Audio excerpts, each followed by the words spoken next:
交往了3年的男朋友，在领证当天和我分手。本以为今天结不成婚了，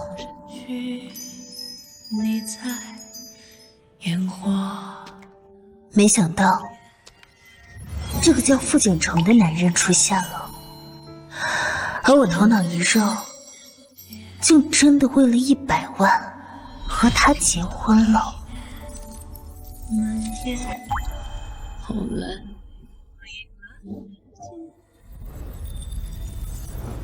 是。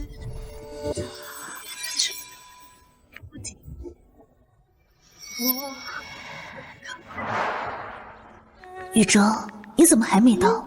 民政局快下班了。苏娇，我们分手了。对不起，您呼叫的用户暂时无法接听。Sorry, the subscriber you dialed cannot be connected for the moment. 苏娇，我考研上岸了，这段时间我思考了很久。你是个孤儿，我们不论家世、学历、工作，都不在一个水平线上，我们不合适，以后不要再联系了。可是你说，等你上岸就和我结婚，我等了你3年，你补习班的钱都是我出的，你难道都忘了吗？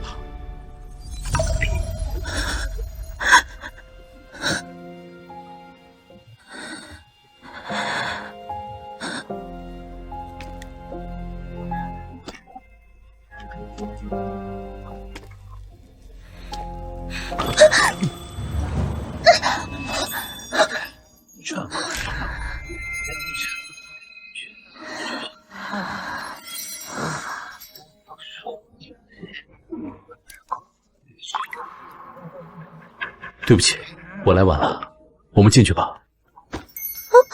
不是先生，你搞错人了吧？这是婚前协议和聘用合同，如果没什么问题的话，签字吧。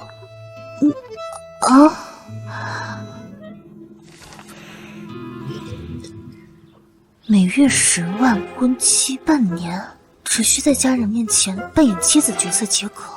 半年后离婚，期间如演技优异，奖金另算。如果有什么额外的条件，请尽快提。不过我的时间有限，最好今天一次搞定。不是先生，您搞错人了。副总，对方离世加价，如果您不答应，他就不去民政局了。我最讨厌别人威胁我，告诉他让他不用来了。啊？是。先生，您的结婚对象也放您鸽子了。你结婚了吗？没有。那你愿意和我领个证吗？啊？我给你加到100万，怎么样？可是你搞错对象也没关系吗？我协议结婚，就是为了让我奶奶安心做手术，和谁结有什么关系吗？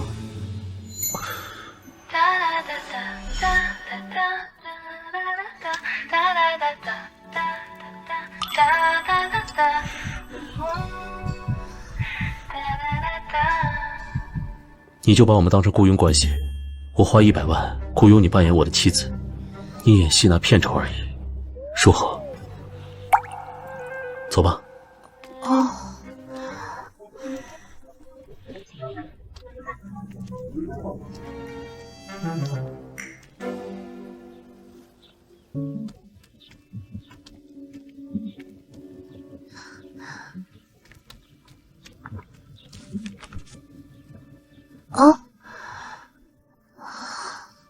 加个微信吧。好。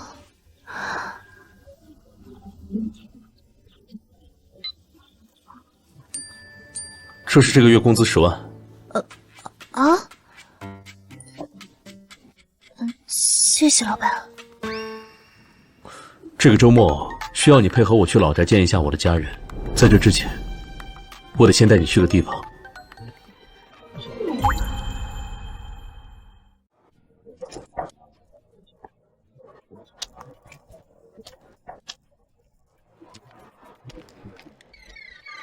副总好。你自己去逛吧，买多少件都可以，刷我的卡。我在楼下咖啡店等你。你带我来这儿，是让我买衣服吗？不用了，傅先生，我的衣服挺多的。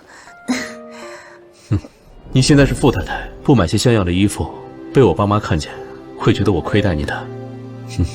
就当购置演出服。那好吧，你先去，我不会让你等太久。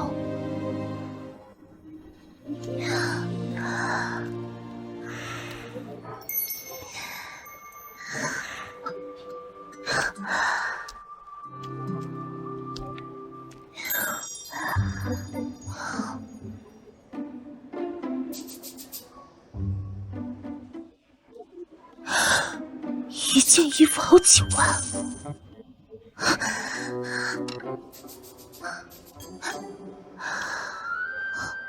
我去，我打多少年的工才能买得起一个？这最便宜的都要10几万。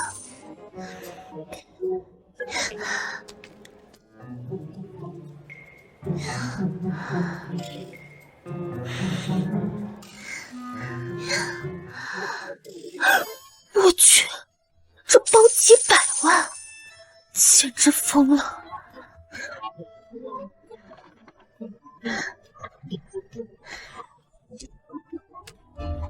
哼，穷鬼！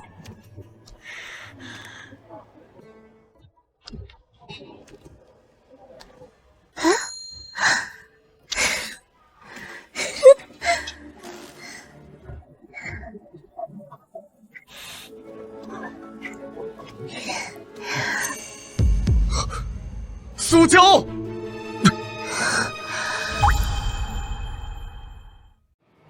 你怎么在这儿？你不要以为跟着我就能挽回啊！记得我跟你说过，咱俩已经结束了。雨哲，你在跟谁说话呢？你怎么在这儿？雨哲已经跟你分手了，你还来找他干什么？还是说你们约好的？不是我把他喊过来的，是他自己过来要跟着我的。我跟他说的很清楚了，我跟他已经分手了。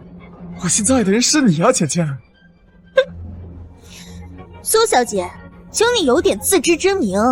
雨哲他爱的人是我，请你学会自重，别再纠缠他。我没有纠缠他，只是碰巧遇上。做人啊，还是要有自知之明。论学历，你是本科，雨哲是研究生。论工作，雨哲现在是瀚海集团的实习生，那可是世界100强的集团。说什么你？生理说，全书嘛。等他实习期一过，就让他转为正式员工。你说说，你哪一点和他匹配？还想和他结婚？笑死！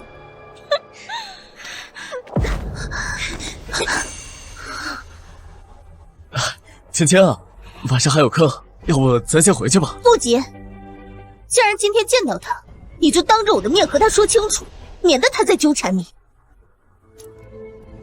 苏江，请你以后不要再来打扰我，也不要再来跟着我。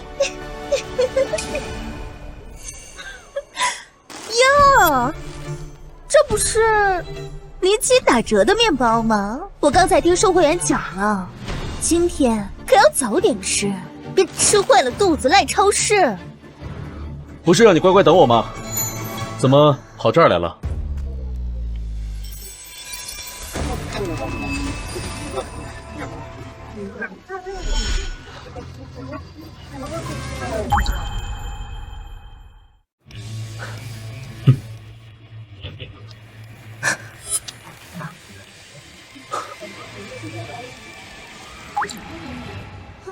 就知道你馋面包了，不是不让你吃，是怕外面卖的没那么健康。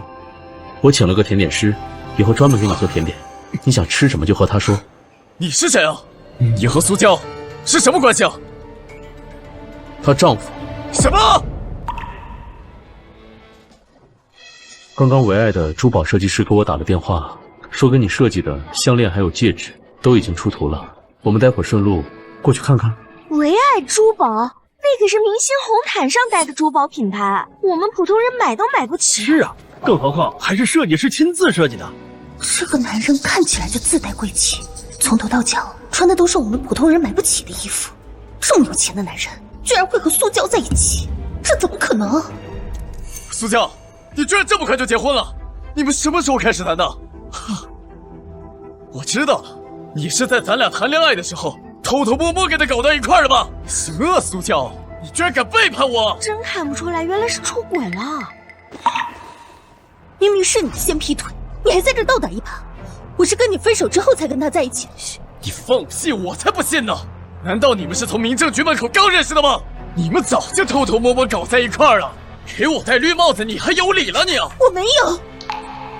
不用跟他们解释，他想什么是他的事，我们无愧于心就好。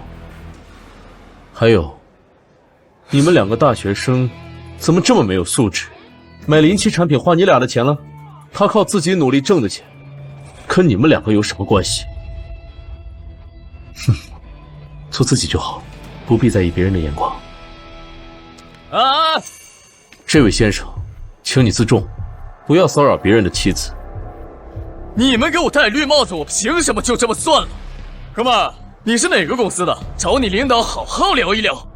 梁宇哲，你别太过分，有什么你就冲我来。你是瀚海集团的实习生？对，就是大名鼎鼎的瀚海集团。是人事部的李明义招的你？你还敢直呼李经理的大名？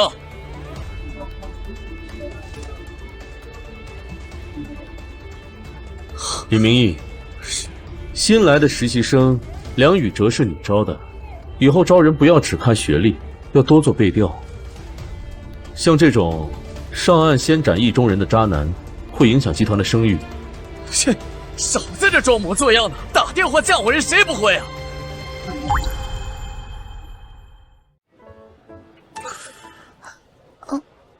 我们走。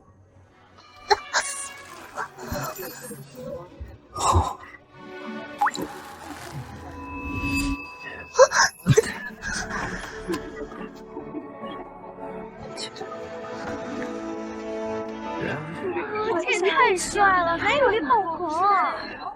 哥们儿，少在那装了，谁知道你是不是串通人演戏呢？切，演的还挺像啊。李经理，李经理，梁宇哲，你被开除了。不是，李经理，喂，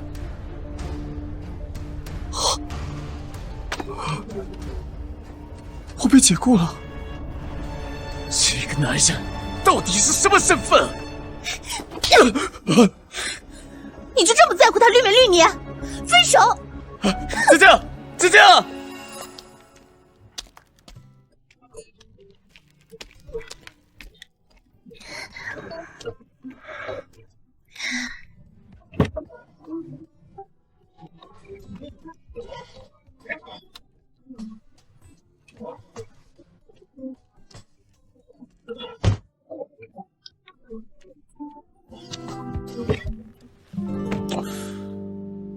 抱歉。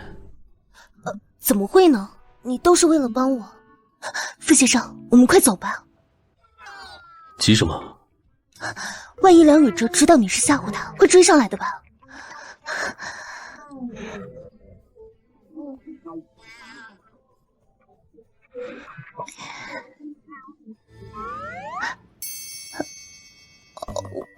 我不在车上吃，不会弄到你车上。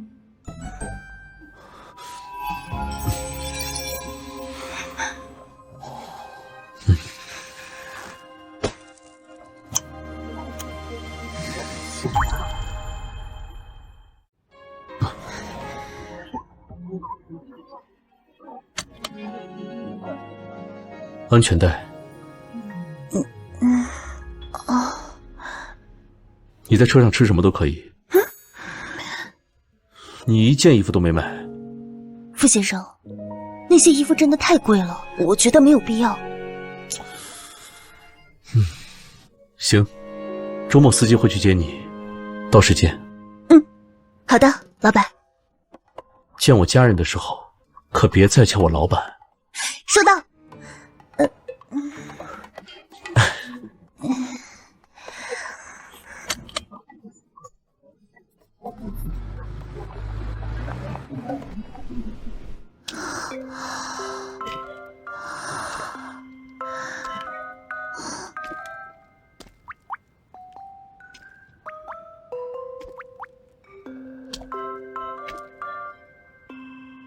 这位小姐，您是？她是我太太。少爷，还买东西了？有心了？要不还是算了，我下次再买新的。不用，这些就很好。啊。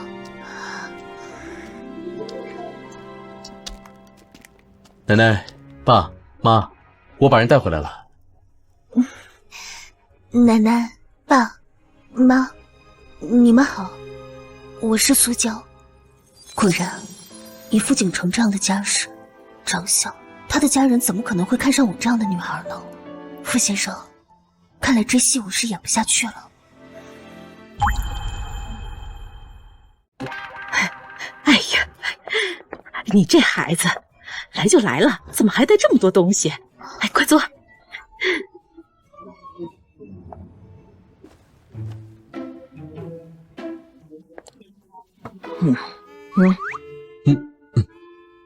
哦。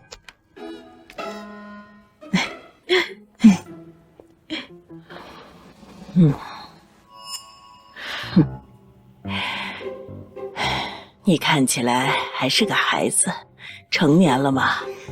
奶奶，我已经23了。23也是小姑娘，我们景城都30岁了，你知道吗？妈。小苏，你和景城什么时候认识的？我们认识有3个月了。我们认识3个月。3个月。景城最爱吃什么呀？我没有最爱吃的食物，这可能是道陷阱题。但是我对鸡蛋过敏。他没有最爱吃的东西，但他对鸡蛋过敏。景城的乳名叫什么呀？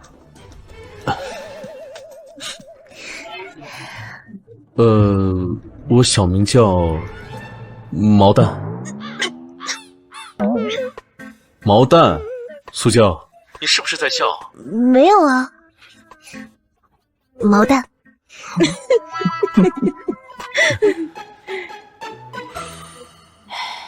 小苏啊，你跟我们景城结婚是为了爱情吗？你看着我的眼睛告诉我，你爱他吗？奶奶，苏娇第一次来家里，您就当众这样问，她能好意思回答吗？是啊，妈，这问的也太直接了吧？我还不是怕你犯浑，为了让我手术，骗小姑娘结婚嘛。虽说婚姻自由，但领证这么大的事儿，好歹也应该安排一下双方父母见面嘛。哪有家长没有见过面就把婚结了的？苏娇没有父母，她从小在孤儿院长大。什么？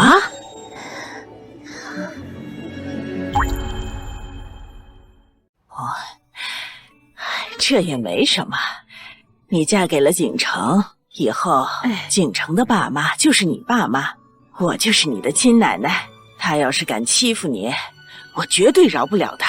就是，娇娇，以后你就把这当自己家，你有什么事就跟妈说。哎呀，你看，我都把正事给忘了。管家，这手镯啊，是景城出生那年我们在拍卖会上拍的。哎，当时就想着给我未来的儿媳妇儿。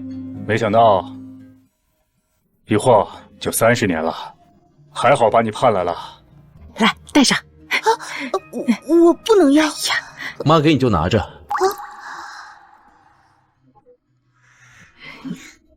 奶奶也有礼物。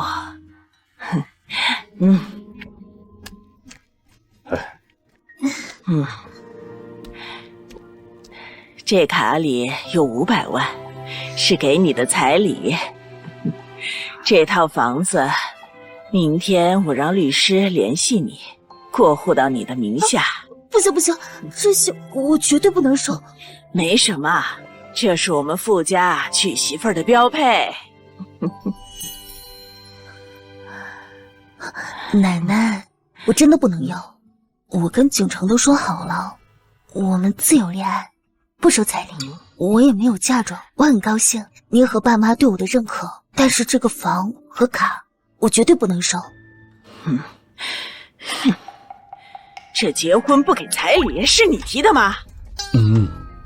谁家结婚不花钱？你这不是空手套白狼吗？生意场上的手段都用在家里，谁叫你打？这个死孩子！我没有，我真是。虽然这一切都是假的，可是这一刻还是让我感动的想哭。说说你啊，有家人的感觉，真好。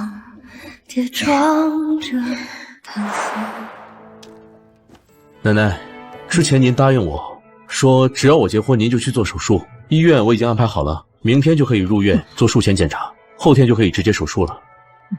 我不去。奶奶，您明明答应好我了，可别说话不算话。谁知道你是不是为了让我做手术，故意假结婚糊弄？万一我下不来手术台，你又假结婚，我怎么去见你死去的爷爷啊？呸！奶奶，我不是给您看过结婚证了吗？再说了，那您要是不相信我和苏娇，那您刚才对着人家说什么啊？我就是你亲奶奶干什么？哎呀，我不是以防万一吗？奶奶，你要是这么不爱惜自己身体，我爷爷可能要心疼哦。谁让他走那么早？他管不着我。哎，妈，景城也是为了您好啊。您现在肚子里的瘤很小，贴了就没事了。这样手术风险不大，您要是再耽误，这危险就很大了。是啊，妈，您就听话吧。唉，要我做手术也行，我还有一个额外条件。你只要能做到，我这次保证言而有信。什么条件？你和娇娇住在老宅半个月，半个月后我再去医院。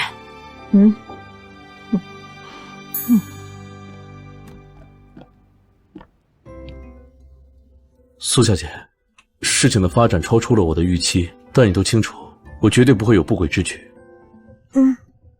作为补偿，我会额外付你10万。不用，傅先生，您给的已经够多了。你就当是出差的差旅，就这样决定吧。等奶奶住院，你就可以回家了。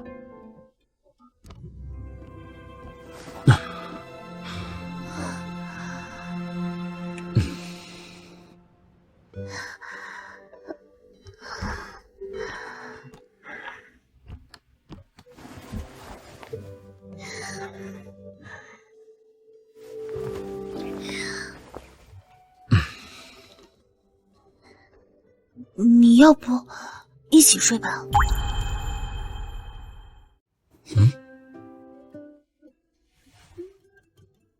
哪有让老板睡沙发的道理？你别多想，我只是怕奶奶万一进来发现了不好。我们一人睡一边，中间就隔一个抱枕，谁也不要越界。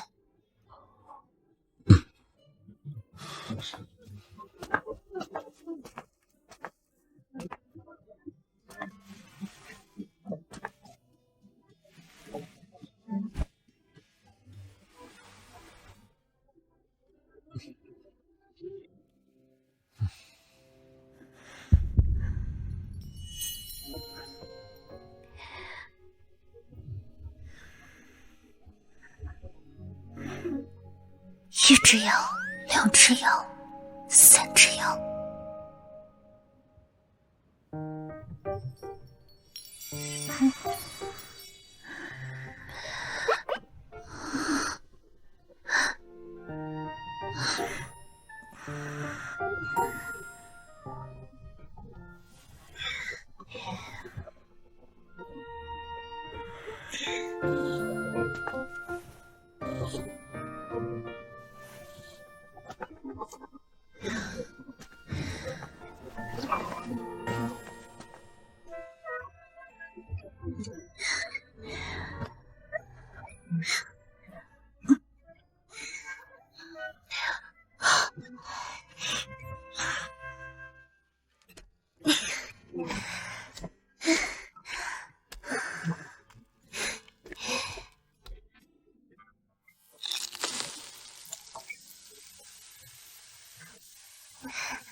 娇娇啊，你怎么起这么早啊？还做了早餐？家里好干净，你不会把卫生也做了吧？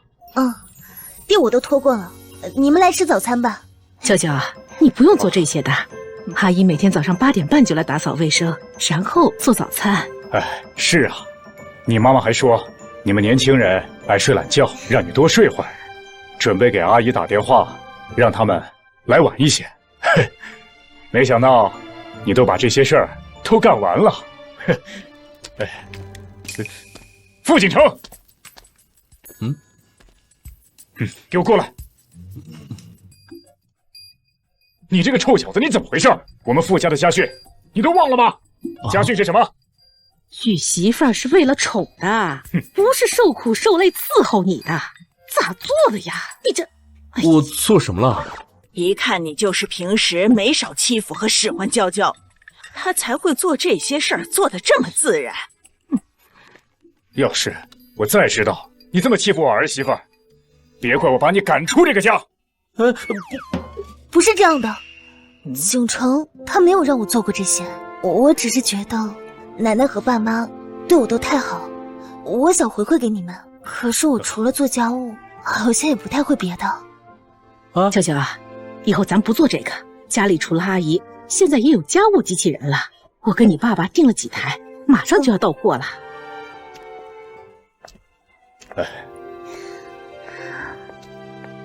哎，娇娇，来，坐奶奶身边来。坐，来，坐这儿。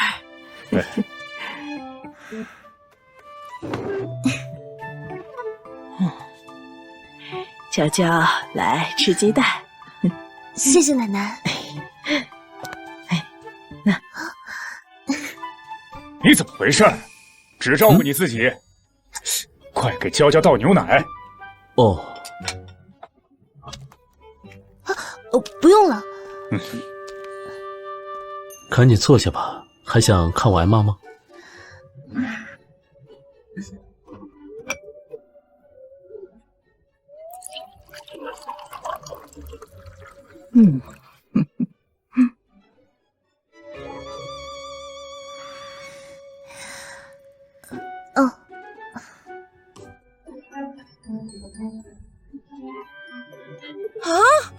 堂哥，你到底在干什么？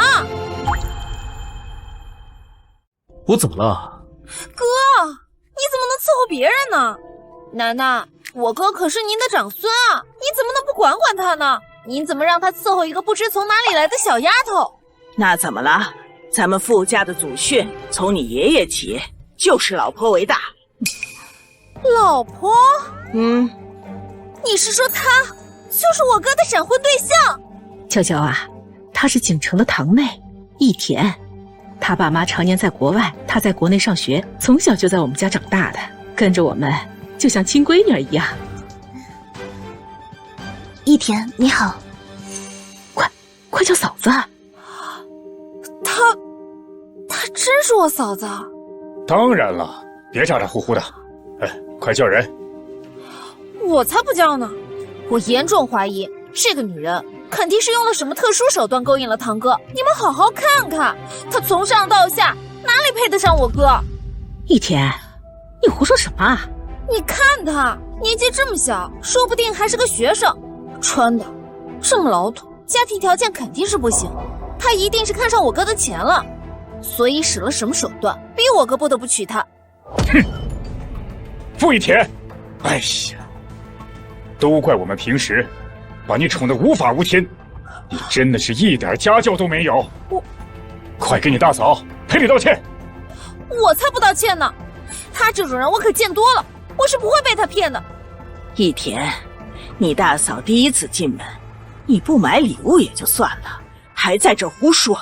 奶奶、大伯、大伯母，你们是被她灌了什么迷魂药了吧？我凭什么要给她准备？她给我准备了吗？她就是拎着这些破烂玩意来咱们家的吗？有没有搞错？想嫁入豪门，还不舍得下点本钱？傅一田，你说够了吗？哥，他又土又穷，一点气质都没有，跟严金姐比差远了，他根本就配不上你。傅玉田，给苏娇道歉。哥，你也要让我道歉。你说过，你以前是最疼我的，你还说我是你的亲妹妹，怎么现在他进门了，我就成外人了吗？这里没有外人，苏娇也不是，是你在这儿没有礼貌，重伤她。道歉，别让我再说第3遍。算了，没事。你要是不道歉，就别认我是你哥。对不起。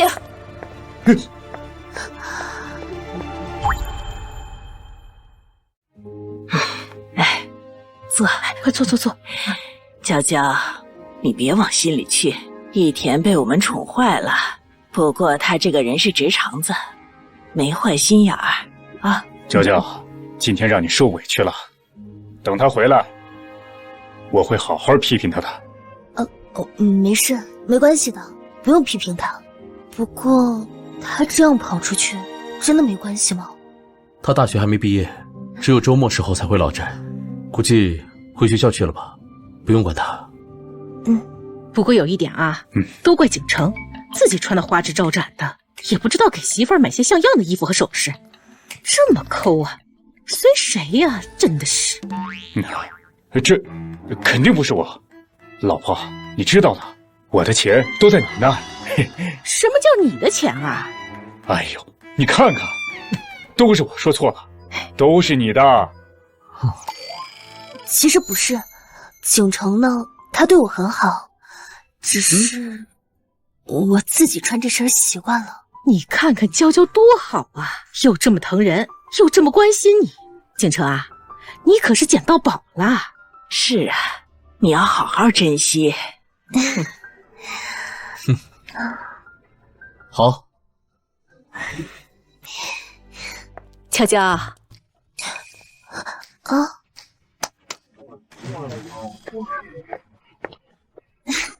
看，我让品牌方今年送来的最新款，特意给你设计的。你试试尺寸合不合适，不合适咱就换。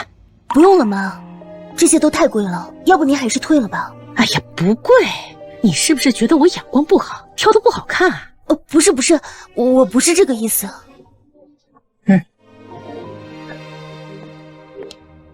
妈，你别逗他了。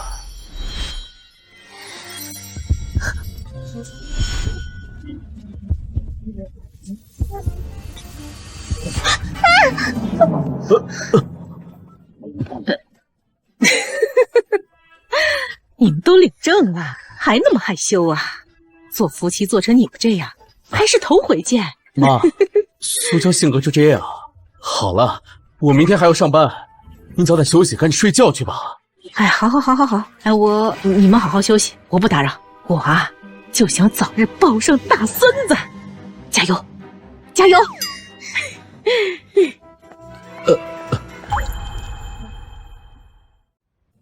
不好意思，我平时洗完澡就这样。下次我一定注意。是我不好意思才对，我刚刚反应好像有点太大了。你妈不会起疑吧？应该没有。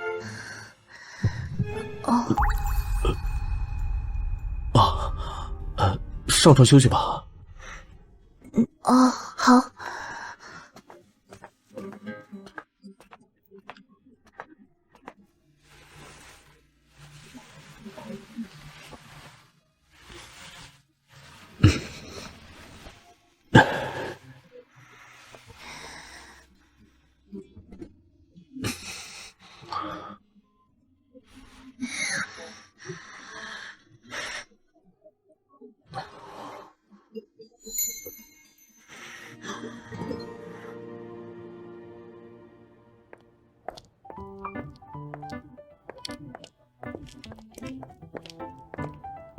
娇娇啊，我给你准备的水果，工作累的时候就停下来吃点东西啊。谢谢妈。景城啊，你快点儿，快送娇娇去上班。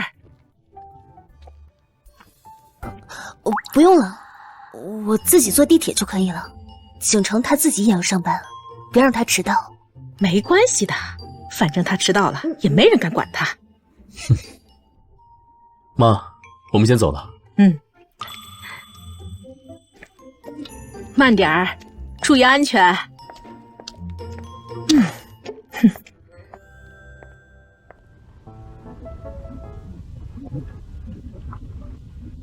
傅先生，其实你可以不用特意送我的，我们以后可以一起出门，然后我去地铁站就可以。没有特意送你，顺路。那就好。怎么感觉我像他的司机？到底谁是老板？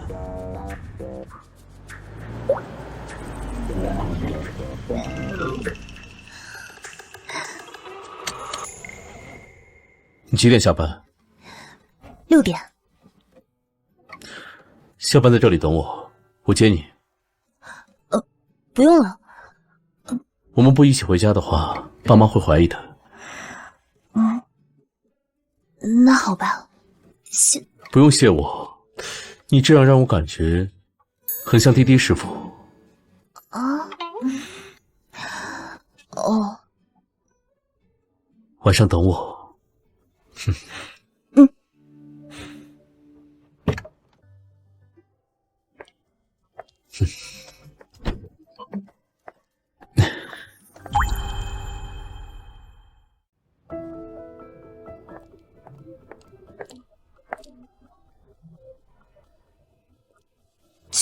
装什么假正气？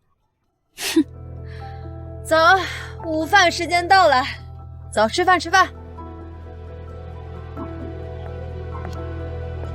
小苏啊，这财务办公室也很久没有打扫了，赶紧去打扫一下。这部门领导可是会经常光顾我们办公室的，可别因为你一个人没打扫，影响了部门领导对咱们整个财务部的印象。怎么？你看我干什么？大家都是这么过来的，好吧？怎么？难道要让我们这些前辈替你打扫吗？没有，我这就去打扫。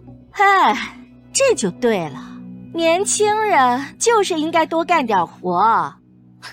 走了走了。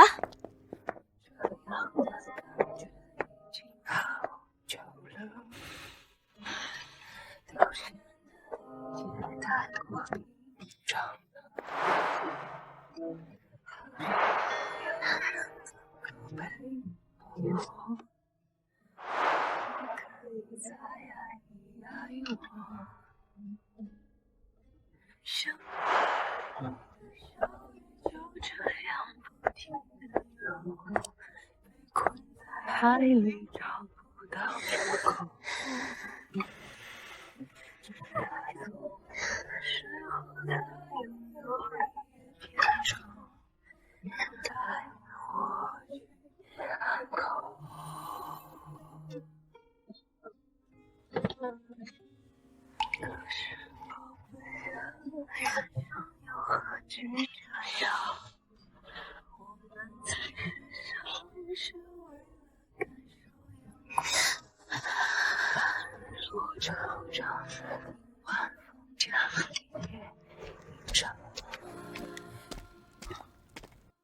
孟佳呢？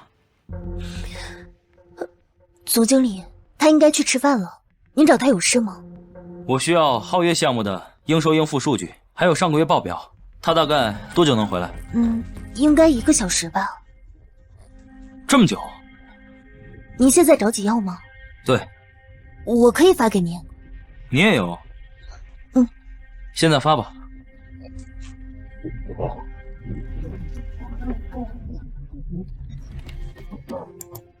过去了。你给我过来！现在应收和应付的比例分别是多少？按合同约定执行，是75%。那这是怎么回事？既然达到了75%，这家客商为什么会起诉公司？你能解释一下吗？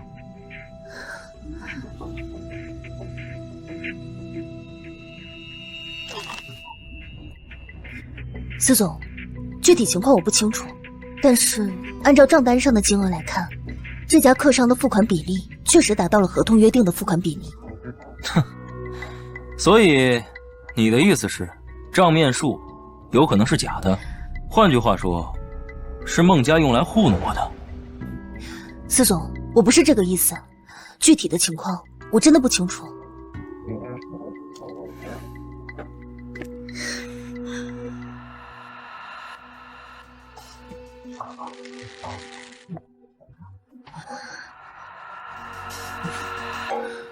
那个，我相信你。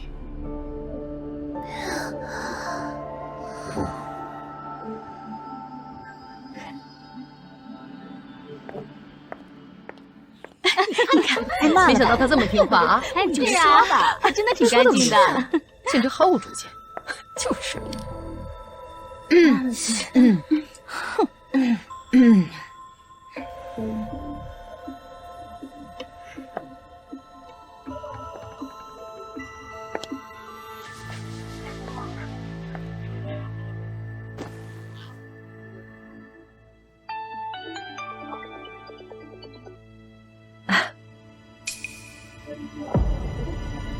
袁姐，怎么了？孟佳，你被辞退了。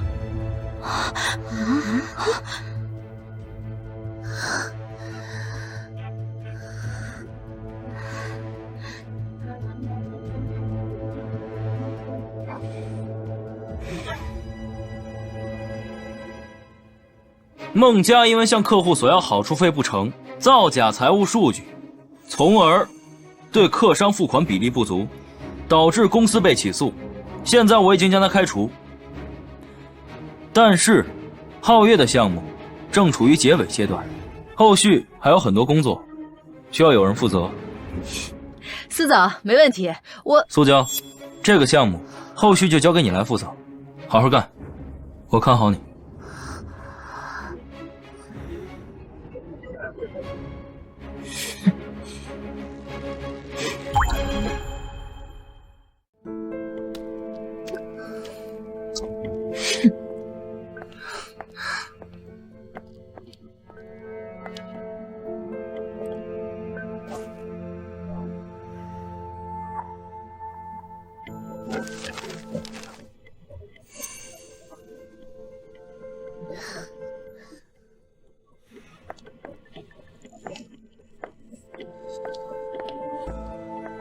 袁姐，这个数据我有点不太懂，你可以教教我吗？没看我忙着呢，没空，找别人去吧。哦，那你先忙。我也忙，你别过来打扰我。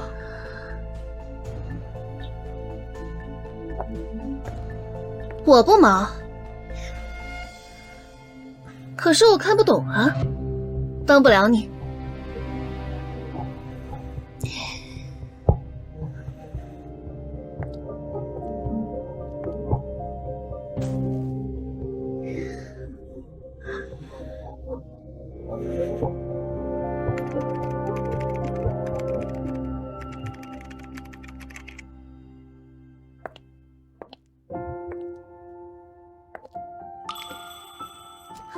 这里，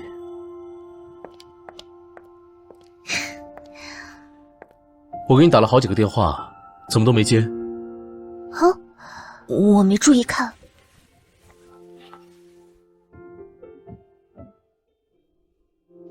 我手机放包里了，对不起，我没听见。你不是6点下班吗？现在都7点半了。我最近比较忙，其实我还没做完，我想带回家做。辛苦了，先回家吧。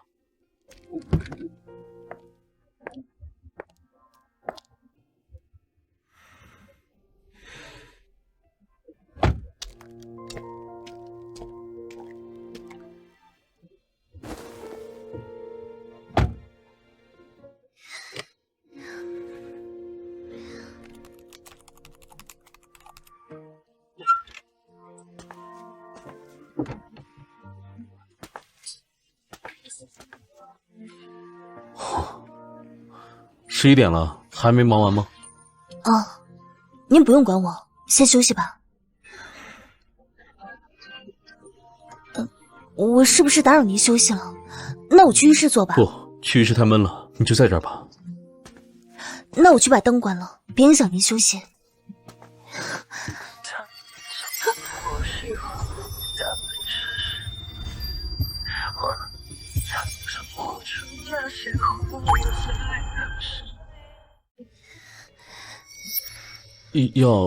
要不你先去洗澡，然后再回来做，这样忙完就可以直接睡觉了。对，好。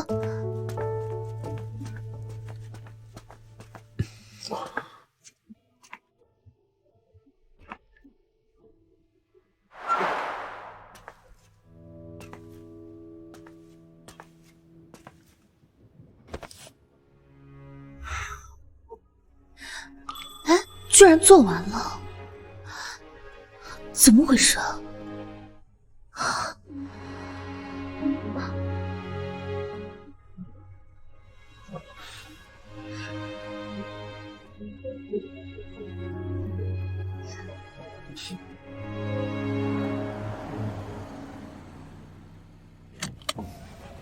傅先生，昨晚谢谢你啊，谢我什么？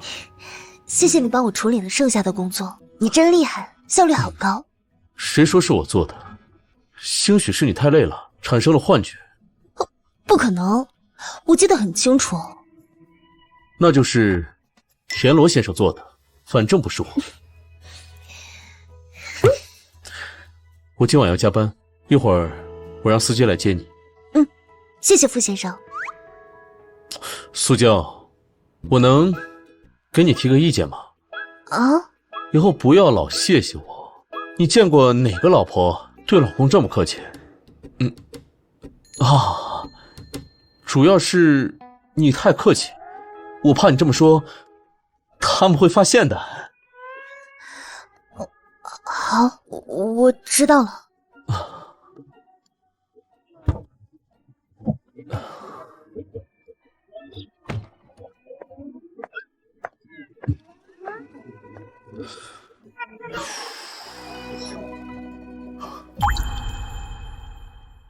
我就说嘛，总经理为什么会把项目交给他负责？原来就是他在背后告发的孟家。以后咱们都小心点儿，别哪天把咱们也给告发了。这种背后告黑状的人最可怕了。平时看着表面单纯无害的，却能做出这样的事来。他单纯，可别侮辱这个词了。袁姐，你之前没看到苏娇来上班的时候是从一辆几百万的豪车上下来的，能开那样的车，你想想得多少钱？我就说吧，他刚来公司实习的时候穿得很土，你看他现在穿得多好，有些品牌有钱都不一定买得到。我看啊，他一定是傍上大款了，说不定还是那种有老婆的老男人。苏娇，他是这种人？肯定是啊，眼下就凭他的条件，那种家世的男人怎么可能会娶她呀？大概率就是被包养了。这样的小姑娘我见得多了。你没看都这个点了，他还没到。刚来公司的时候，他可是最早到的，又拖地又擦桌子。现在比咱们还晚，我看他是抱上有钱人的大腿了，不然啊，早巴结咱们了。还好你们告诉我，谢谢你们，这样以后就有所防范。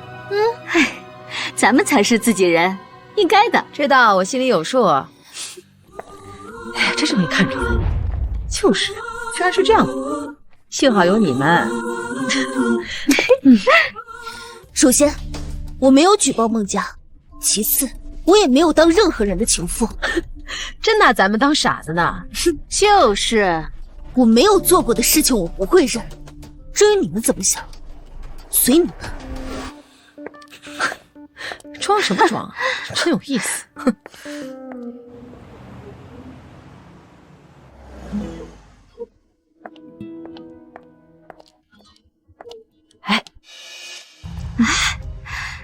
我说了吧，就是被老男人包养了，还死不承认。你看那个男人都能当他爸了。咦，没准啊，他就喜欢这样式的，有钱，伺候个20年后还能分一大笔遗产。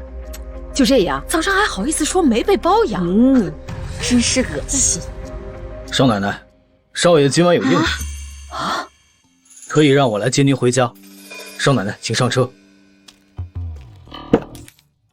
少少奶奶，怎么那么热呀？我得走了，回家了啊。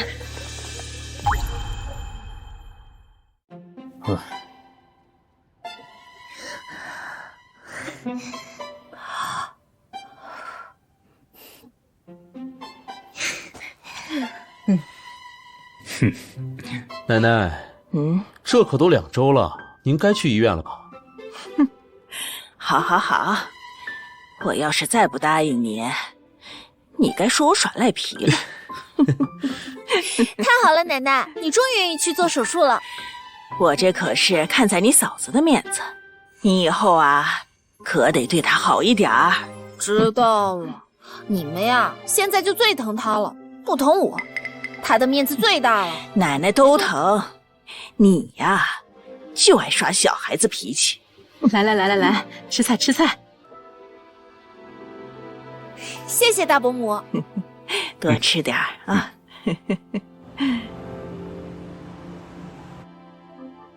这几天我和你爸爸留下就行，你们几个要上学的上学，上班的上班，回去吧啊。我也可以留下，公司少去几天也垮不了。我也请了几天假，我也可以留下。我也可以留下，我反正快毕业了，少去几天学校是没有关系的。要我说呀，你们都先回去休息吧，我一个人陪奶奶就行。那不行，这个地方不同于其他地方，你一个小姑娘晚上自己留下来，那害怕怎么办啊？不会的。这样吧，咱们轮流陪护。今天晚上，景城和娇娇你俩去，明天换成我们。一田啊，你就算了吧，你白天来看看就行了。可是，行了，走吧，啊。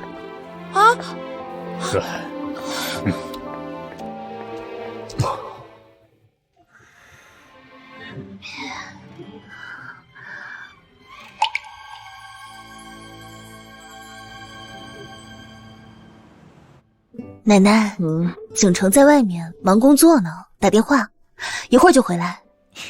您现在感觉怎么样？好着呢，没事儿。倒是你们那么忙，没必要在这儿陪着我。现在不是有护工吗？我们不放心，奶奶。唉，您要不要躺下来再睡会儿？可能有点不习惯，睡不着。那奶奶，你等我一下。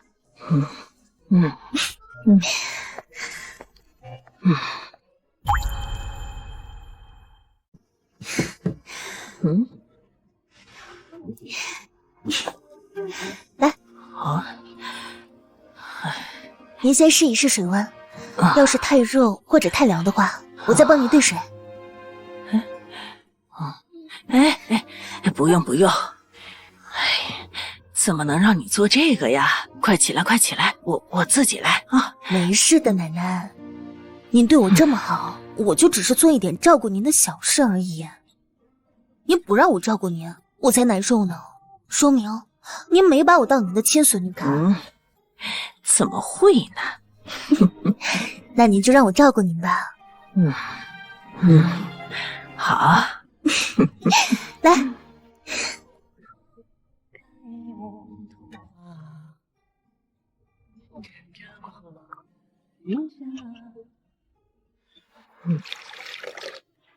奶奶，水温合适吗？刚刚好，特别舒服。这也不能泡太久，15分钟的话刚刚好。等您泡完，我再给您按摩几个穴位，那样您就很快就能睡着了。哎呦，谢谢娇娇，你真是奶奶的好孙媳。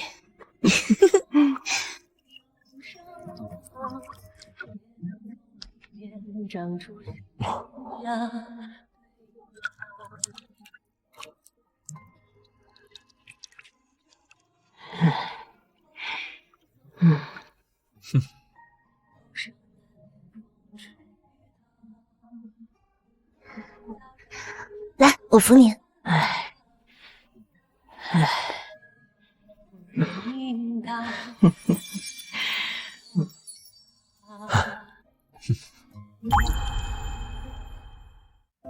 奶奶，您先睡吧。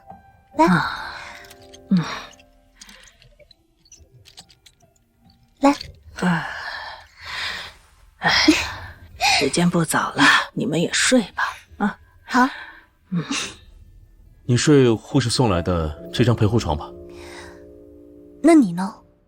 我睡沙发就行。你这么大个儿，那沙发能睡下吗？你睡床，我来睡沙发就可以。怎么能让一个女孩子睡沙发呢？你睡床就行，我去沙发上对付一宿，没关系的。哎，你们两个一起睡那张陪护床不就行了？你们是两口子，怕什么？奶奶，这床太小了，我俩睡不下。那张床1.2米宽，你们两口子稍微挨得紧一点，怎么就睡不下了？这不比睡沙发强啊？我就这么定了，赶紧睡觉，明天你还要照顾我呢。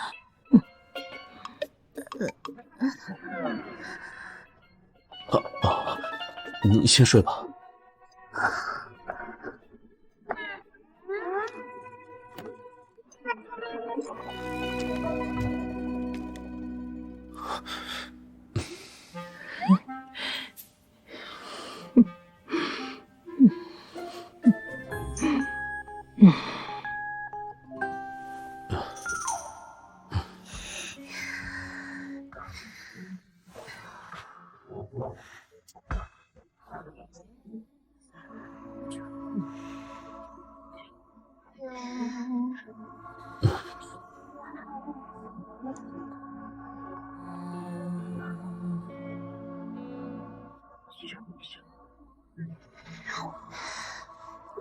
会不会骑到你？不会。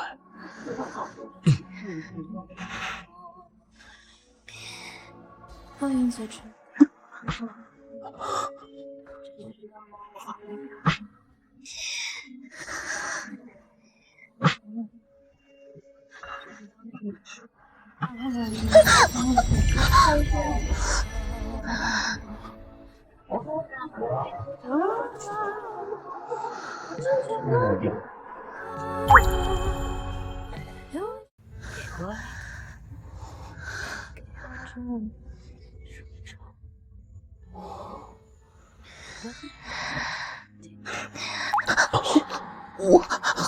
别动，奶奶睡着了，我想你也不想把她惊醒吧。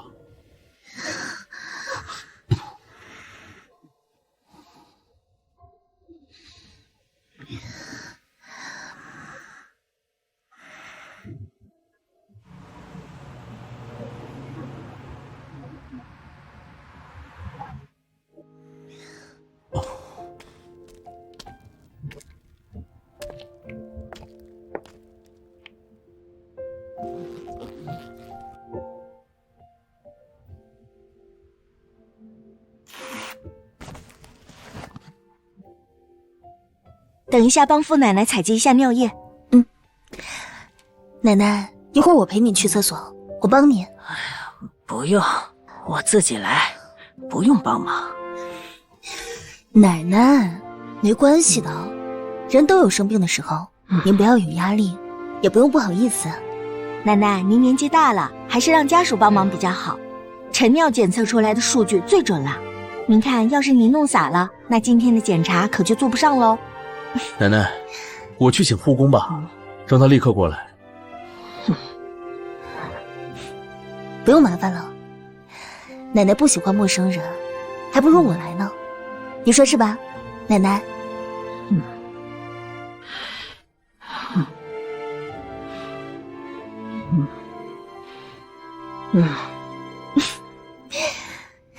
他比我还要了解奶奶。奶奶，你醒了？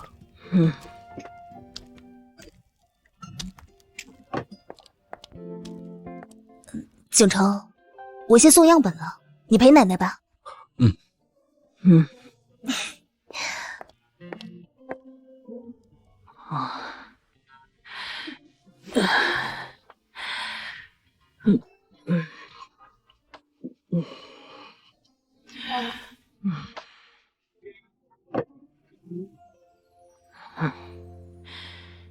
景城啊，奶奶明天就要做手术了，我有话问你，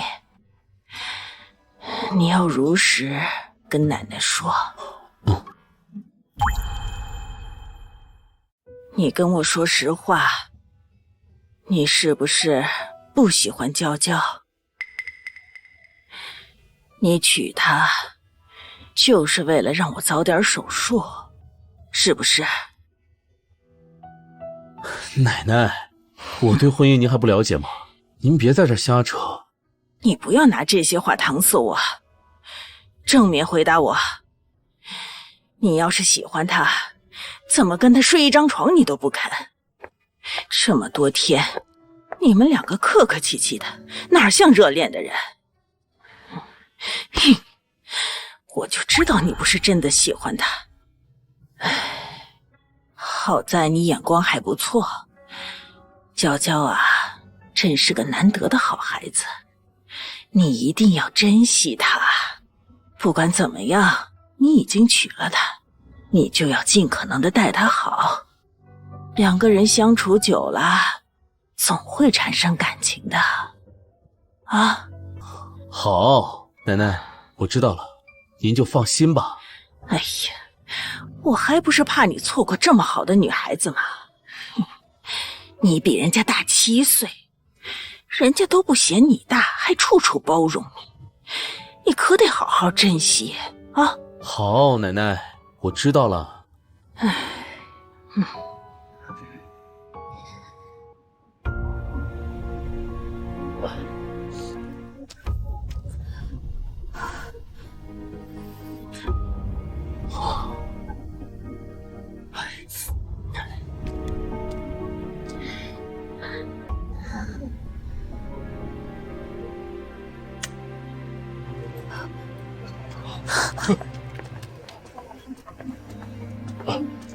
医生，我妈怎么样了？老夫人手术很成功，住院观察几天就可以回家了。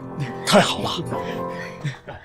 这段时间大家辛苦了，等老太太出院以后啊，咱们一家人好好庆祝一下。这段时间娇娇最辛苦，她把奶奶照顾得很好。是啊，我听奶奶说了，娇娇真是个好孩子。是啊。爸妈，刚刚公司领导给我来电话了，说明天要和甲方财务对账结算，我得出差，后面几天我可能就陪不了奶奶了。你奶奶手术很成功，我和你爸这段时间会把奶奶照顾好的。你在外边一定要好好照顾自己，身体是第一位的。等你回来，妈给你好好的补一补。谢谢妈。哎，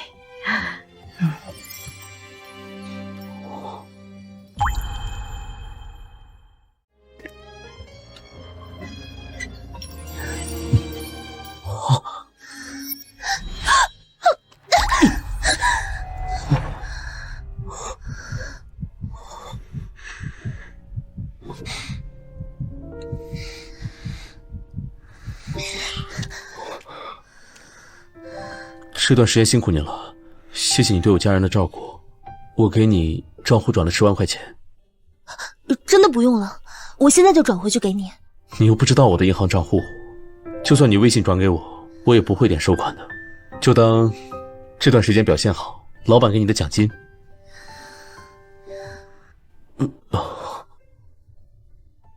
我送你去机场。不用了，傅先生，我已经叫车了。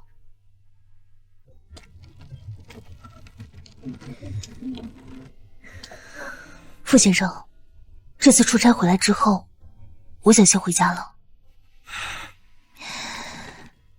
之后有需要我配合的地方，可以随时联系我，我可以配合你出席。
哎，怎么还没醒呢？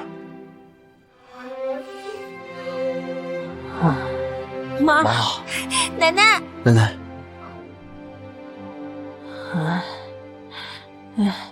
娇娇呢？怎么不见她？妈，娇娇出差了。你手术的时候，她一直在身边陪着你。手术成功以后，她才走的。妈，没关系的，娇娇过几天就回来了，到时候咱们又能一家团聚了。奶奶，我看你现在啊，眼里就只有娇娇，一点都没有。那当然了。奶奶，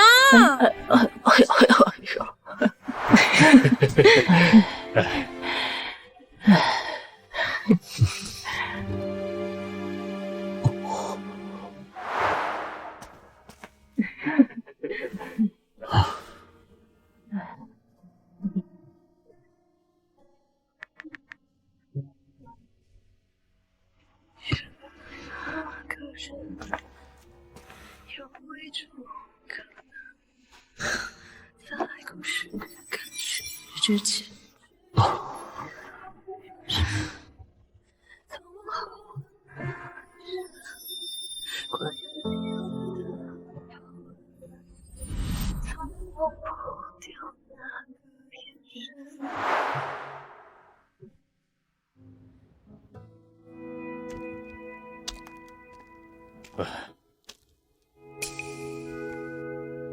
奶奶。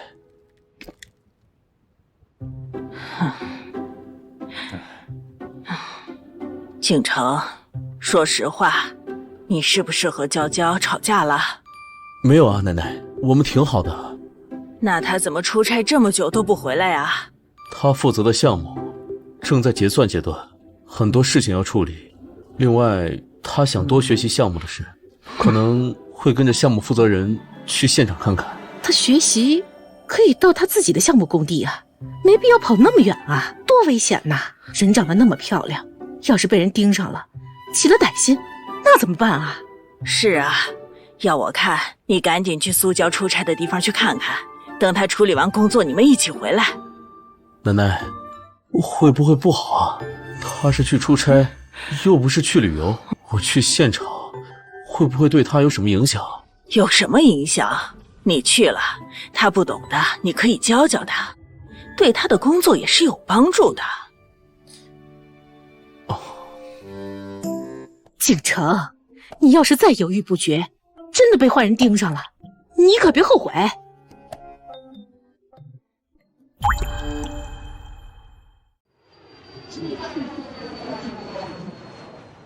王总，司总，我对你这个女下属的能力非常认可，我对你们公司很满意。感谢王总，以后多多合作。谢谢王总。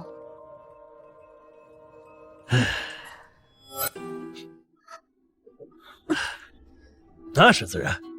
今天我做东，请几位吃个饭啊，一定要吃好喝好。请啊，好，来苏娇，坐这儿，跟王总挨得近一点。苏小姐，来，我敬你一杯。愣着干什么？人家大领导敬你酒呢。王总，小姑娘大学刚毕业，不会喝酒，这样，我替她喝。哎，刚大学毕业的，那就更得多锻炼锻炼，以后什么都能喝啊！快给苏小姐倒酒。来，苏娇，陪我们王总好好喝一杯。小姑娘不会喝酒，咱们两个大老爷们儿，这样咱俩喝。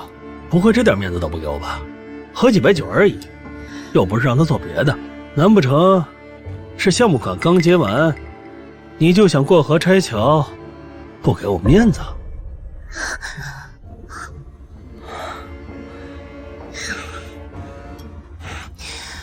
王总，我敬你，希望你以后和我们多多合作。好，女中豪杰，爽快！来，司总，咱们继续喝。来，好。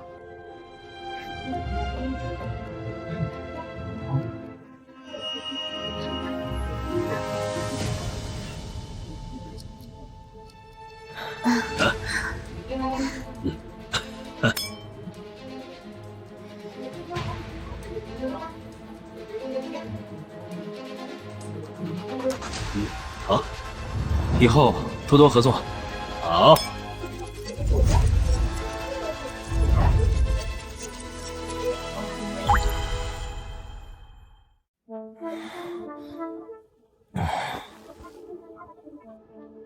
啊，司总喝高了，来把他送回去。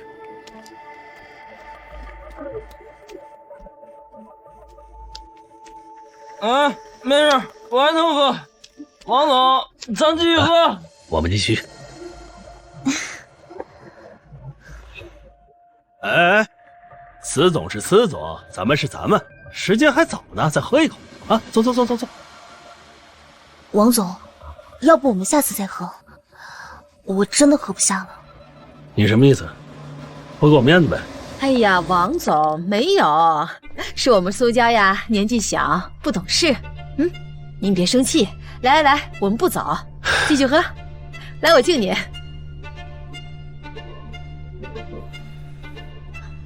来，我再给您满上。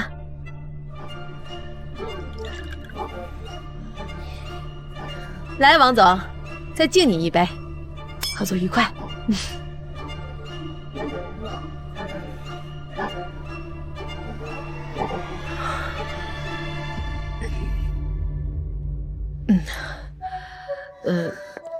我去上个洗手间，一会儿就回来。你先陪王总，王总失陪一下。哎呦，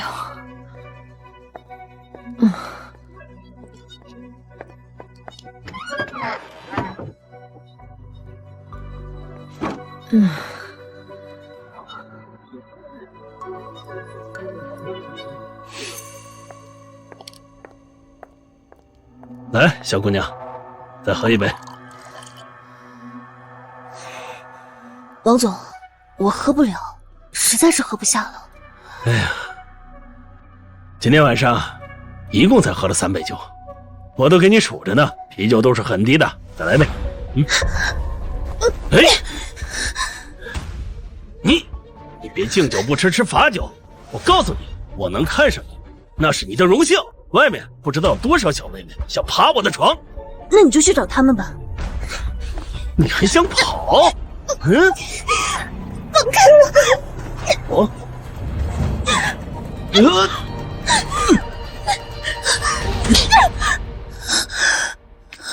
你还敢咬我？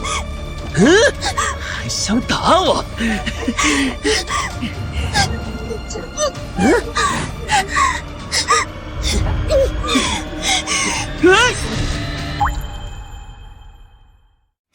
哎，我告诉你啊，你要是打伤我了，我告诉你，你要坐牢的。就算不坐牢，你要赔我一大笔医药费，你赔得起吗你？啊，说去。还敢打我是吧？打我，打我，松开他！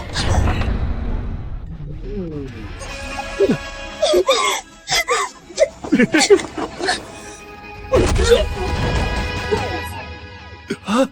我的牙，我的牙！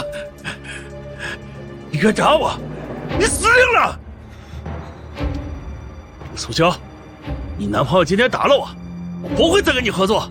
不但如此，皓夜所有的合作方都会封杀你们。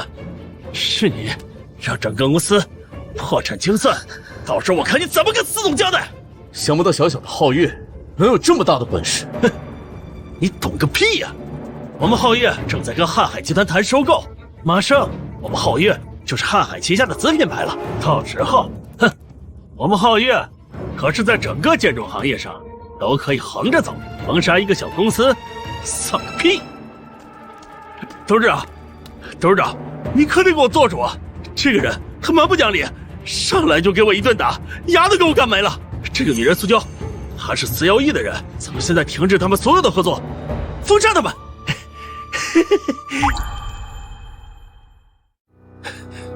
你还笑呢你？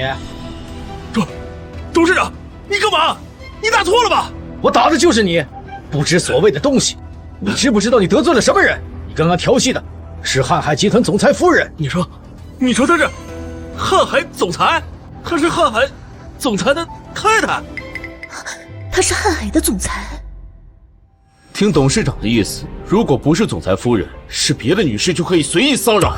哎，不是，副总，我不是这个意思，我是说王志今天他酒后失德，您别生气，我回去好好收拾他。对不起，副总，我喝多了，抹茶就疯了，我以后再也不喝酒了，我再也不喝酒了。皓月公司能有这样的总经理，所以说明整个集团风气不正，瀚海没打算收购这样的公司。哎，副总，别呀，他是他，皓月是皓月，我这就把他开除了。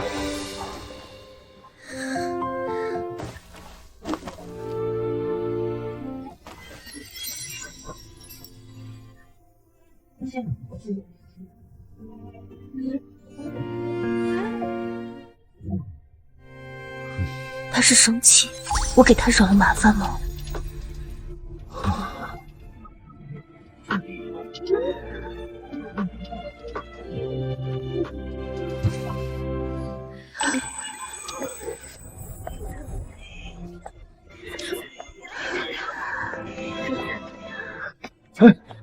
又是你！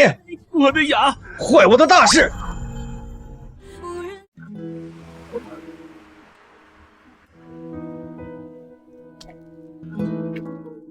在这等我。哦。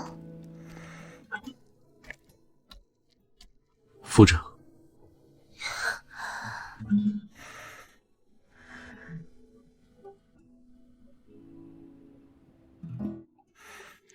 傅先生，对不起，我给你添麻烦了。对不起这3个字，你不应该对我说，你应该对你自己说。我问你，刚才桌子上那么多啤酒瓶，你为什么不直接砸它？我一开始是想砸它的，可是我怕把它砸坏了，就要坐牢。就算不坐牢，也要赔很多钱。钱有你自己的安全重要吗？傅先生，我知道，像您这样的人一定无法理解。对我来说，钱真的很重要。没有钱就吃不饱饭，没有钱就不能上学，甚至没有钱就不配结婚。你说说，你哪一点和他匹配？还想和他结婚？笑死！以后有什么困难可以直接找我，钱不够找我要就行，不必委屈自己。可是傅先生，我们只是契约婚姻，您没有义务一直照顾我，我也会自己注意安全，好好保护自己。还有，我也会自己好好努力的。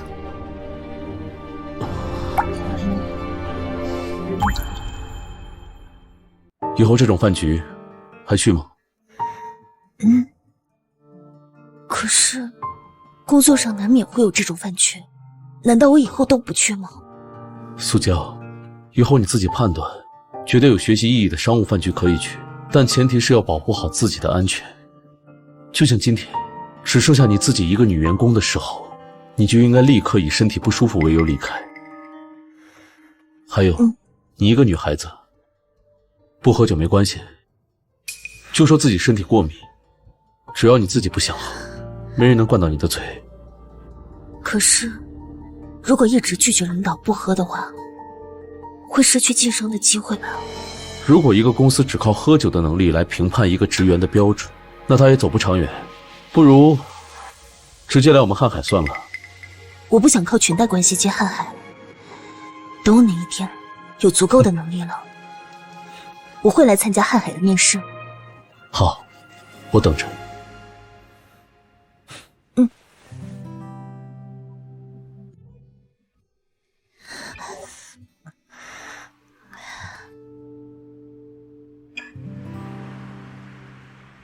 奶奶，我在朋友那听说。哎呦，娇娇，奶奶，你回来了！哎呦，我的娇娇，想死奶奶了。妈，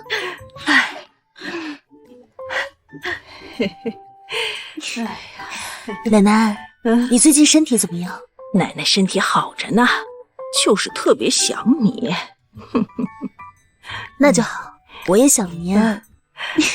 我和阿姨说了，今天做的菜呀，都是你爱吃的。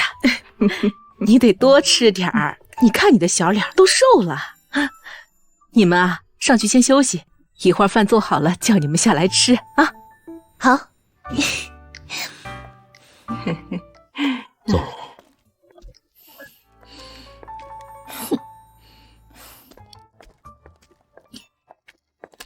奶奶、大伯、大伯母，我听说苏娇是个孤儿，那之后那些豪门少爷、小姐的局，她一个人能搞定吗？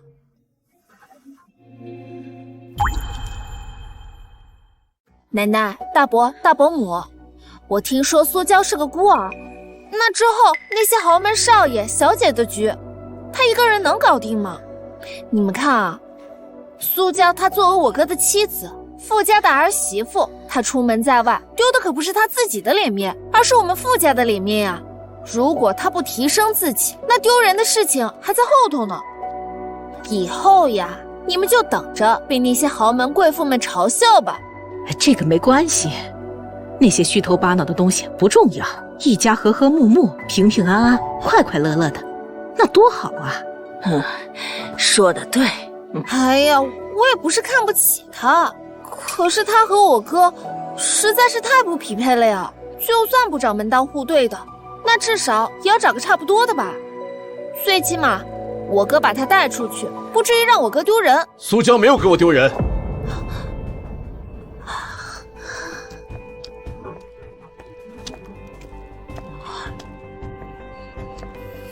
傅一田，你不是小孩子了，你不能因为性格直爽成为伤害别人的理由。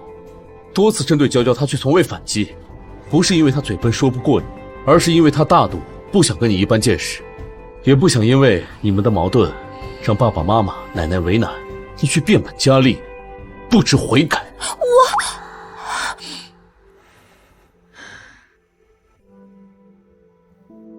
好了好了，都别站着了，快来吃饭。哎呀，你呀，奶奶。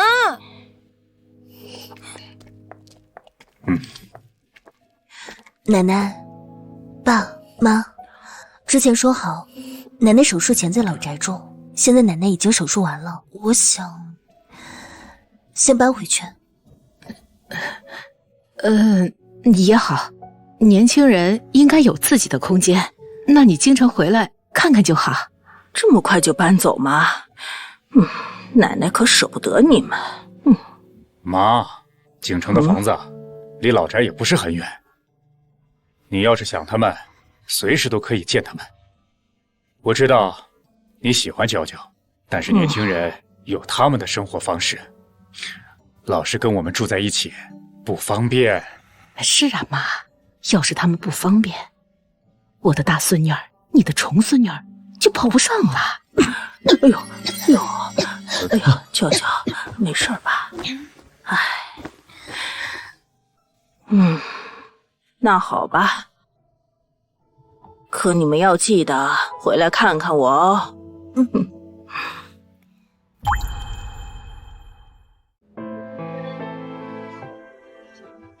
傅先生，你真的很好，但他们说的没错，我们不是一个世界的人，和你相处越久，我就会陷得越深。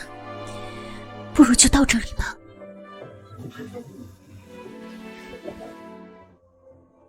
明明我们只是契约关系，一切都按计划进行，为什么我的心里无法感到高兴？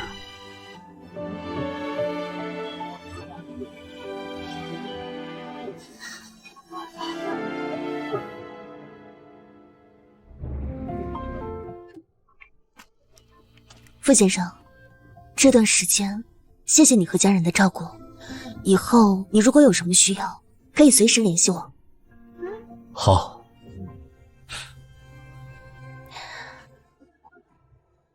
那我走了，傅先生，再见。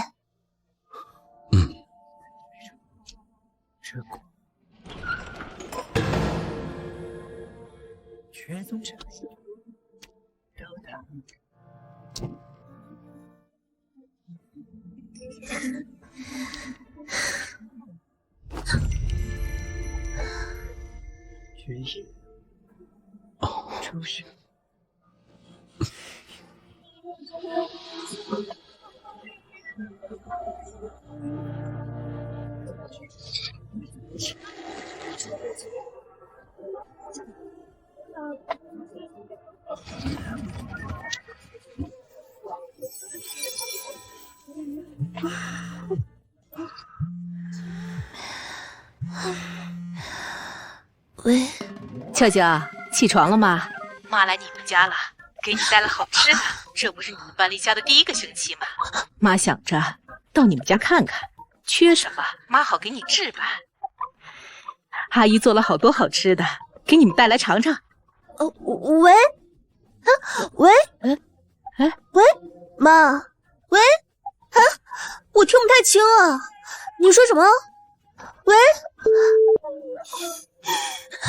傅景成，快接电话，快接电话！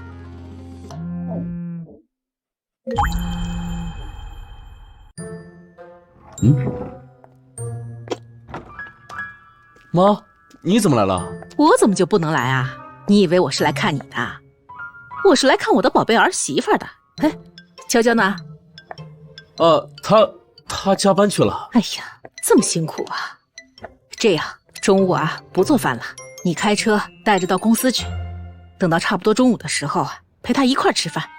啊，那多不好啊，不影响人家工作嘛。工作也得吃饭啊。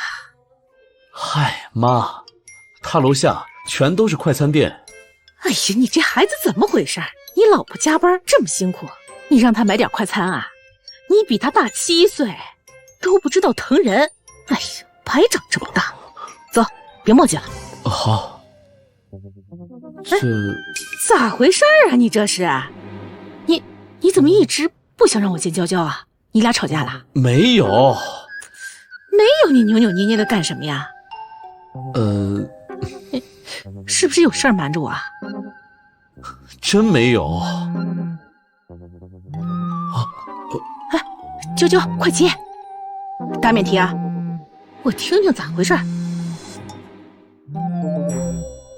喂，娇娇，妈来了。哦，我知道，那个妈刚才给我打电话了，刚刚在电梯里听不见，然后就给挂了。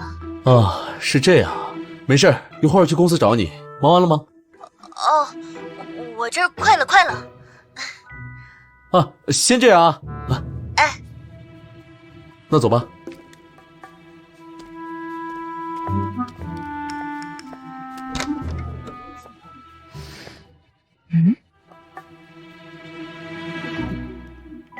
妈，走吧。俏俏啊，多吃点菜。还有这点心啊，很好吃的。你要是喜欢，再点一份。够了妈，来，这么多都吃不完了。没事的，吃不完打包嘛。你是最爱吃点心了。景城真是太不会疼人了，你最近都瘦了。对了，我还给你买了东西。上次给你的首饰你不肯收下，后来我想了想，也是啊，我的首饰都过时了，不适合你这样漂亮的小姑娘。我啊，就到商场又重新挑选的。看，噔噔噔噔。导购员说啊，这是今年的最新款，最适合你这样的小姑娘了。看，谢谢妈，但是我戴不惯这么昂贵的首饰啊，给我戴还是太浪费了，要不您拿回去，还是退了吧。留下吧，这是妈的心意，我看它挺符合你的气质的，你戴上肯定会很好看。是啊，娇娇啊，你戴上试试，看看你喜不喜欢。我来帮你。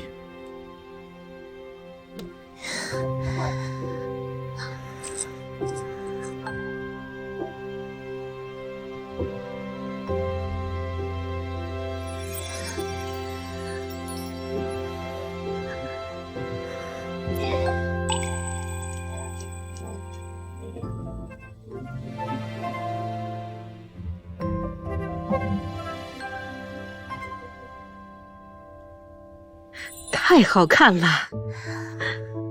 哎，好看，真好看！娇娇啊，你必须收下。谢谢妈。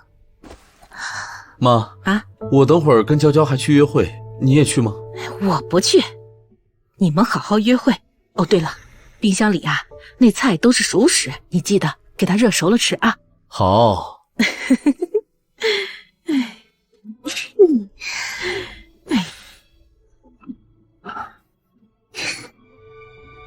哎呀，哎。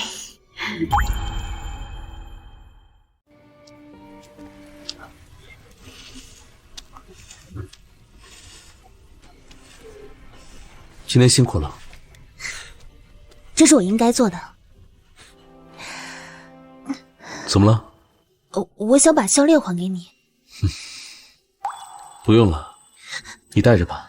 要是哪天我妈发现你没带，以为你不喜欢，说不定又会给你买其他的。行，那就等离婚的时候，我会和手镯一起给你吧。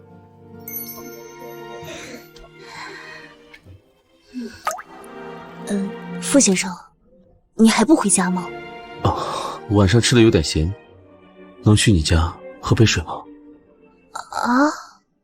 其实我家有点旧。我不介意，走吧。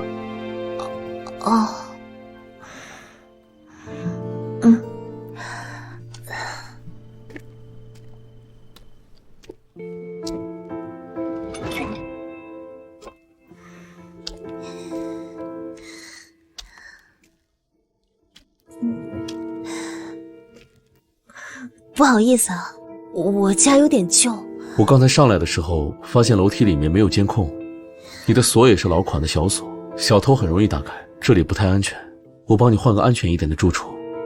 不用了，这里位置比较好，离我工作的地方也近，租金相对来说也还挺便宜的。你这种单身女性最容易被人盯上，安全比钱重要。没事儿，我有这个。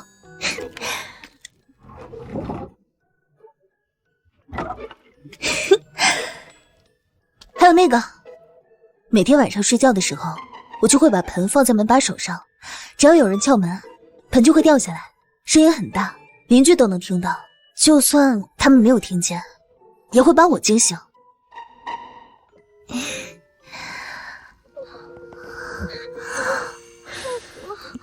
不好意思，我这里隔音不太好。这种情况经常出现吗？你没找他们沟通一下？这种事情要怎么沟通？那就这样听着？当然不是。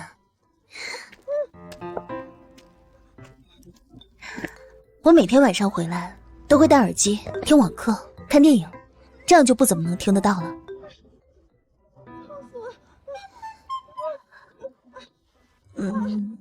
傅先生，要不你也戴上耳机看电影吧，这样就听不到他们的声音了。那你呢？我这里只有这一副耳机，要不我们一起看吧，行吗？好。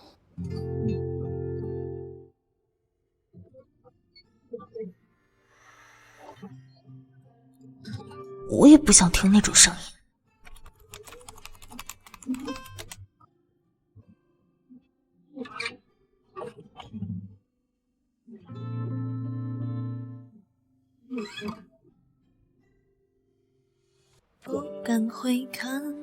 他对我还真是一点防备都没有啊！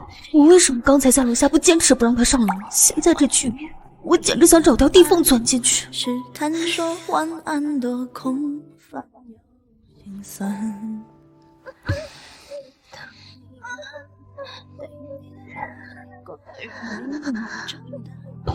在你的人的小丑上心端，空空看到那看了我傅先生，这个电影我看过了，后面的剧情我都知道，你自己看吧。哦，我也看过。哦。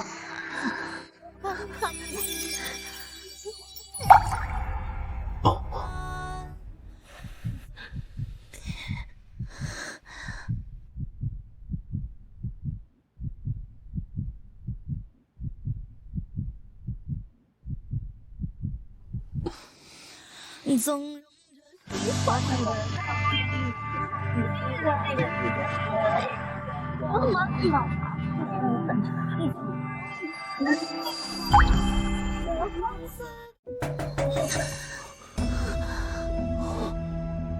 子娇，我知道你在家呢。我出去一下。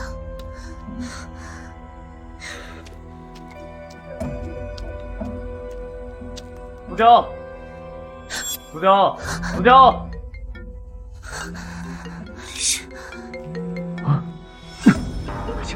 苏娇，开门啊！苏娇，我知道你在里面，你把门打开，咱们聊一聊好不好？苏娇，苏娇，我跟他已经分手了，我知道我们现在在合约期里面，我不会做违反合约的事情，你相信我。苏娇。我知道你还爱我，咱们之前谈了3年，怎么能说变就变呢？对吧？当初在学校那么多人追你，你连看都不看他们一眼。我知道你还爱我，怎么可能会爱上其他人啊？苏娇，你把门打开，咱们有什么话咱们当面聊好不好？那个男人是不是对你不好？要不然你怎么还住在这儿呢？苏娇，我真的不介意你结过婚啊，只要你愿意，咱们可以重新在一起的。苏娇，把门打开。不行，为什么不行？我跟他已经分手了，没有见面的必要。你是怕他知道我在这里，怕他看见我吃醋是吗？不是，当然不是。那就把门打开，逃避解决不了问题。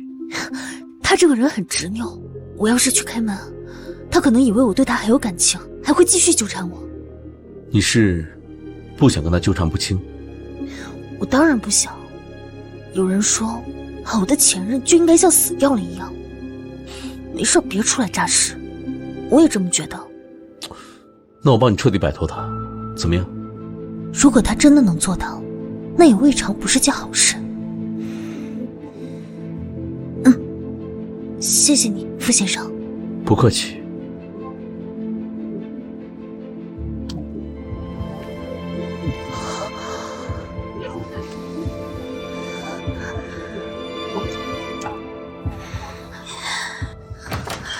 苏娇，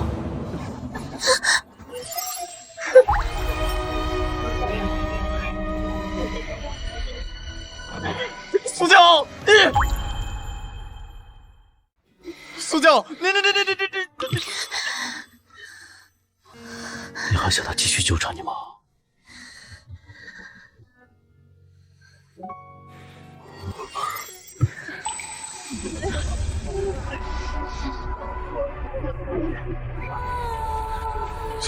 苏娇，你们两个，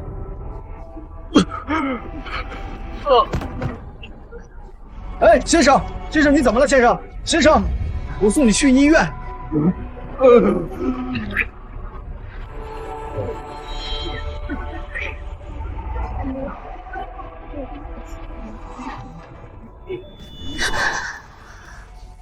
人走了，你舍不得？当然没有。傅先生，现在时间也不早了，你快回去休息吧。如果下次他再继续纠缠你，打电话给我。不用。你刚刚……傅先生，刚刚谢谢你，我知道你这么做是为了帮我，让梁雨辰误会，他以后就不会再来纠缠我了。你刚刚回吻我，是为了演戏？对啊，怎么样？我演技还不错吧？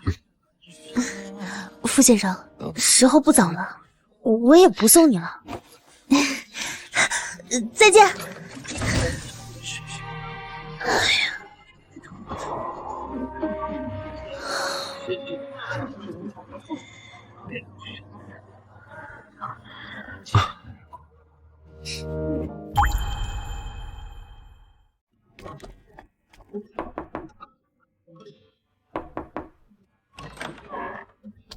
呀，娇娇在家呀？哎呦，我跟你说个事儿，我这房子啊，这2天有人买了，我可以把押金和租金退给你，再给你双倍的押金作为补偿。你看你能不能3天内搬走？冯阿姨，你这太突然了，我一下房子也找不到，3天的时间哪能找得到房子呀？您看，您能不能多给我几天？那个补偿我就不要您的了。那个，我还有一个办法，就是我有个亲戚啊，他的房子在那个市中心的一个高档小区，他们全家呀都去国外了，没有人住，空着呢。他想找个人帮忙照顾房子，他想要个女生，不养那个猫猫狗狗的，你看行不？可以啊。那租金要多少？哎呦，要什么租金啊？我那个亲戚啊，有钱得很，他就想找一个靠谱的人帮忙照看房子。哦，对了，我那个亲戚啊，他爱干净，他说你不能带男生回来住，不然呢，我也没办法跟他交代。可以，冯阿姨，你放心，我可以做到的。但是租金的话，我就像这套一样，付给您的亲戚吧。那也行，只要你肯搬过去就行。这样你收拾收拾，3天以后我送你过去。好，谢谢冯阿姨。好的。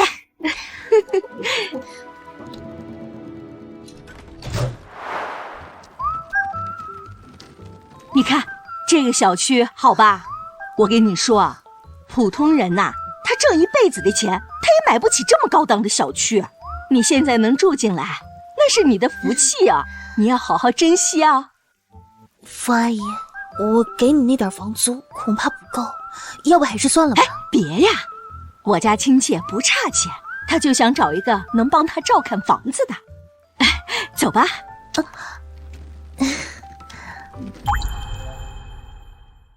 哎呦，我的天哪，这也太奢华了吧，太大了吧！这也太奢华了吧！哎呦，娇娇，你就珍惜吧，多漂亮啊！哎呀，阿姨一会儿有点急事，咱俩呀就把那个合同签了啊！来来，这是笔。哎呀，犹豫什么呀？这房子多好啊！来来来，在这儿。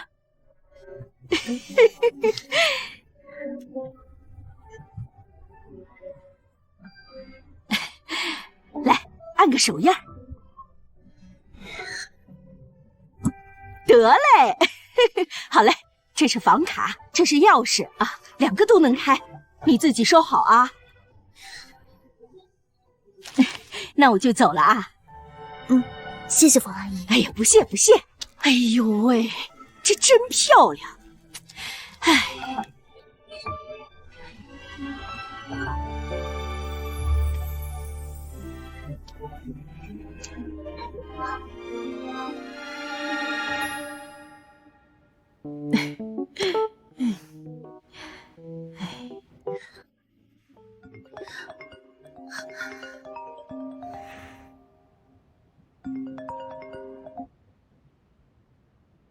妈，娇娇啊，今天我老朋友啊送来一堆好东西，土特产。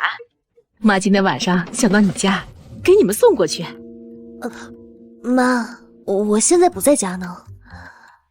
啊？你又加班啊？那我给你送到办公室，送到你们公司去怎么样？妈，不用了，这太麻烦您了。不麻烦不麻烦，反正家里有司机，妈也退休了，闲着没事儿，妈就愿意陪你们跑腿。只要你们不嫌烦，妈就开心。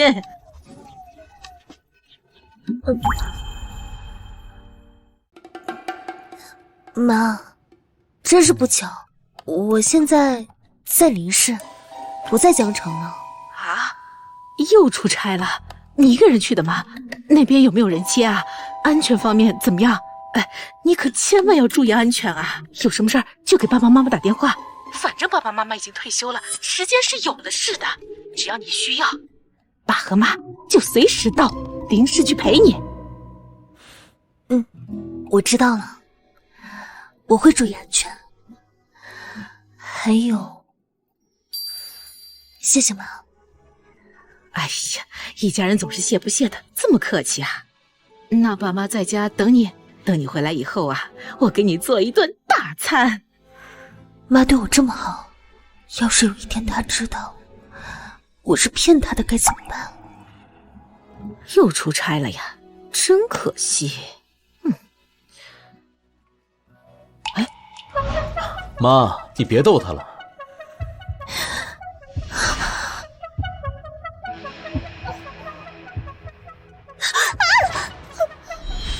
娇娇呢？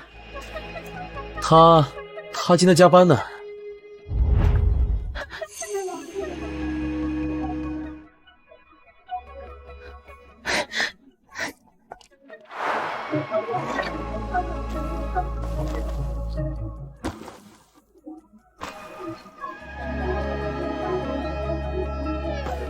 这不是之前我送给他的衣服吗？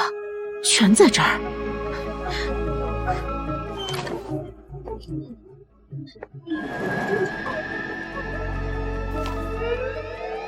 玉镯也在这儿。不对劲。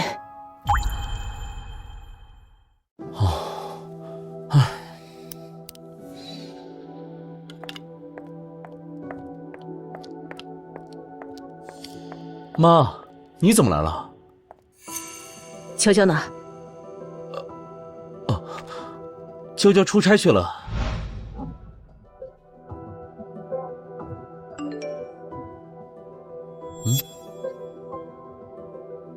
傅先生，妈今天本来想来找我，我和她说我去林氏出差了。好。是吗？哼。妈，你怎么来了？妈，你干嘛？妈，您在这找什么呢？我问你，娇娇呢？我不是说了吗？她出差去了。傅景城，你最好告诉我，你和娇娇到底怎么回事？我和苏娇挺好的，你要是不信，我现在就打电话给她。你看看这个房间里，有一点女主人的东西吗？从门口的拖鞋到卧室的衣物，还有洗手间的所有的用品，都是男士的，一点娇娇的东西都没有。怎么，你还想继续再骗我啊？啊？妈，这件事是我做的不对，您消消气，听我给您解释。傅景城，你能耐了，你竟然雇个妻子回家，你咋不雇个妈呀？妈，你别叫我妈，谁家的儿子跟亲妈撒这么大个弥天大谎啊？当初你把娇娇带回家的时候，妈心里有多高兴啊！妈把她当亲闺女一样对待，可结果你告诉我，你们是雇佣关系。妈，对不起，这件事是我的错，您消消气。我怎么消气啊？啊，你告诉我怎么消气啊？我每天盼着你们，憧憬着你们俩感情好好的，我早日能抱上一个大胖孙女。可结果呢？别说大胖孙女了，我连儿媳妇都是假的。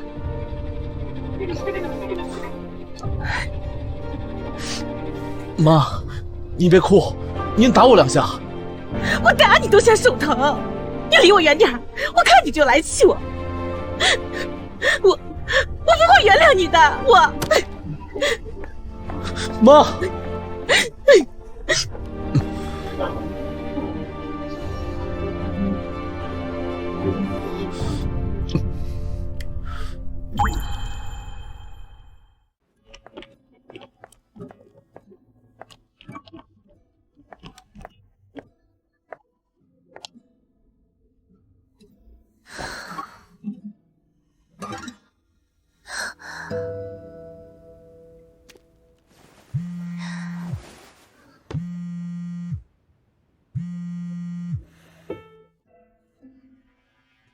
妈，妈，您怎么样？是不是发生什么事情了？我不好，苏娇，我想见你。哦，那您等我出差回来就去老宅见你。我现在就想见你，我知道你在北城。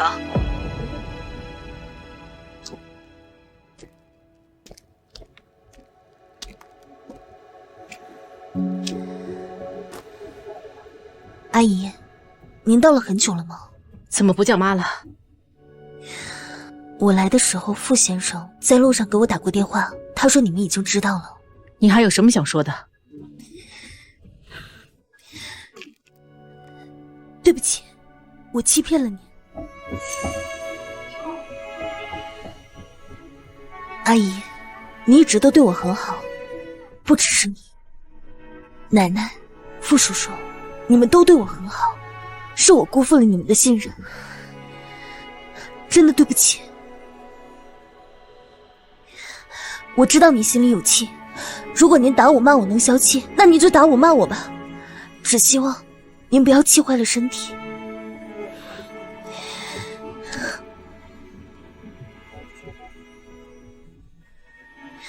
这套首饰是您精心挑选的，很漂亮，但是我不配，我现在把它还给您。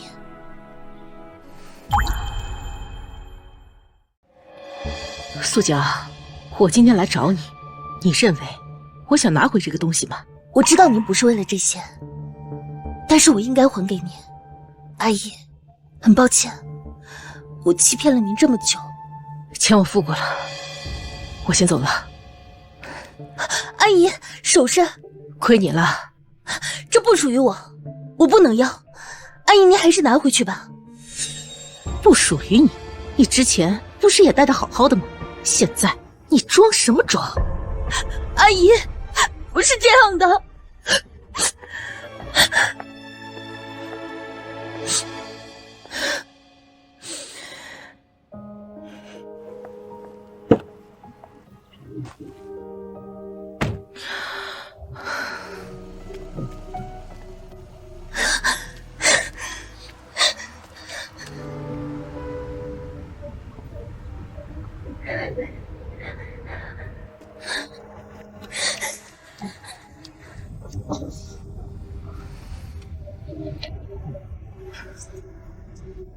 太太，少奶奶还在后面追，要不要停一下？不停，继续开。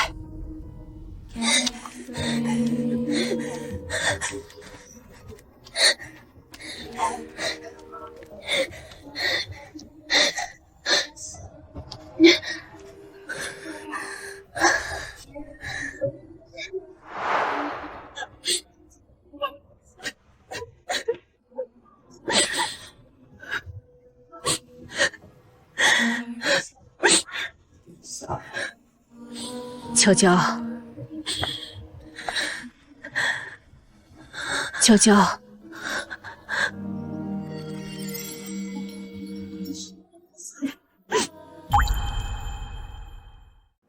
娇娇，我今天的话说重了，你别难过。其实这事儿不怪你，一切都是傅景成的错。哎呀，你这孩子怎么越说越哭得厉害？哎，乖，别哭了啊！我错了，我真的很喜欢你，你不要生我的气好不好？好好好，妈不生你的气，不生你的气。虽说你和景成不是真夫妻，可是妈对你的喜欢是真的。以后我会对你好，继续给你做好多好吃的。咱不哭了啊，不哭了。说到底呀，就怪景成，他害我生气，害你这样伤心。走，咱们一起去骂他一顿去。妈，这件事我也不能怪傅景成。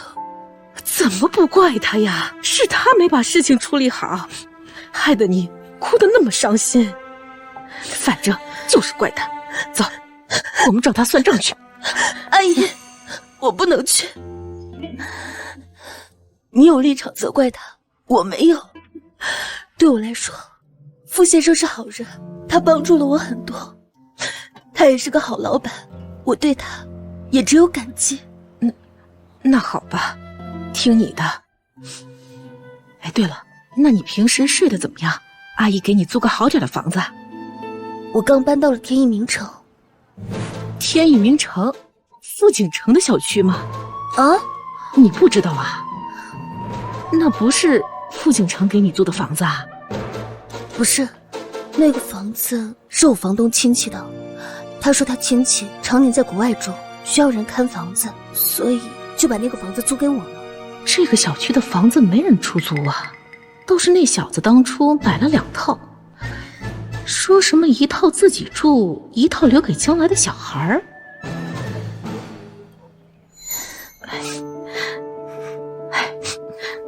不哭了啊。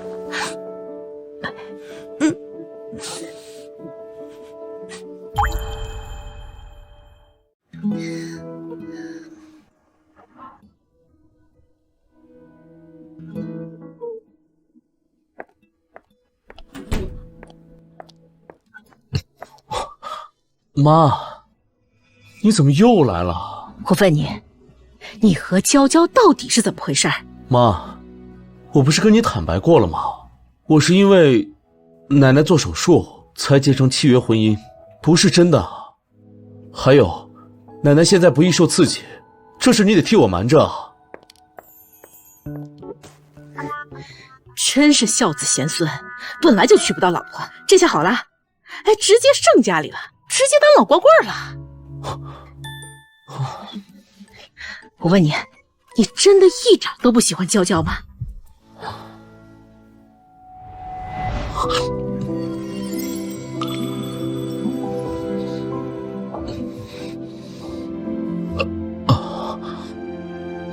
哎，行了行了，都多余问你，他现在住在天意名城，是不是你租的？那既然你对人家没感情，干嘛在一个小区啊？做好事不留名啊？哎呀，妈，那是因为之前小区治安太差，再加上前任老骚扰他，那再怎么说他也是我的员工，我得对人家负责啊。就因为这个啊？当然了，那我们现在还有那个婚姻存续期，要是出了事，我心里也过意不去啊。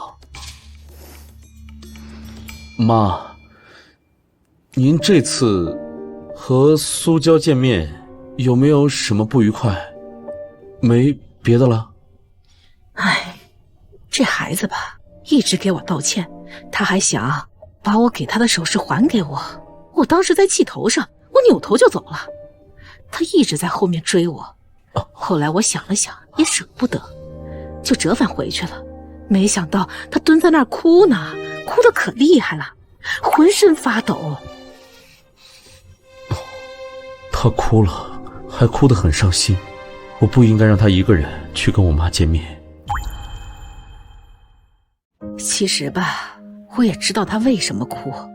他是孤儿，最近呢，他又感受到家庭的温暖。我把事情一戳破了，他突然又回到了孤单的状态，再加上对我的愧疚，这孩子太让人心疼了。妈，娇娇还是个很好的女孩，之前都是我的错，您别怪她身上，您还是像以前一样，以前那样对她。你要这么想，那就行了，我知道了。既然你和苏娇没有感情，我也就不勉强你了。不过这件事儿呢，还得要缓缓再告诉你奶奶，我会替你们隐瞒的。彼此都没有感情，看来他问过苏娇了，苏娇说对我没有感情。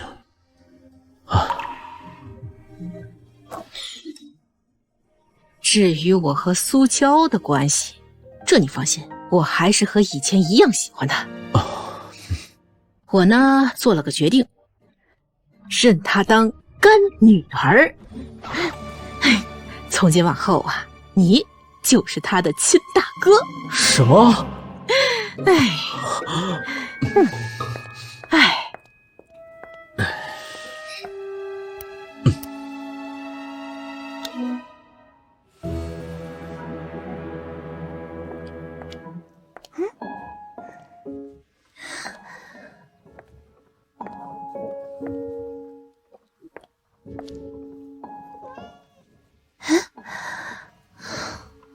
可怜啊，这么小，应该刚出生没多久吧？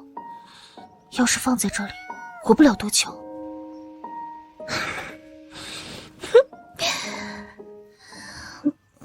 可是房东说不能养猫。小猫，我先给你买一个小窝，然后再给你买点吃的，再去网上看一下有没有人愿意领养你，好不好？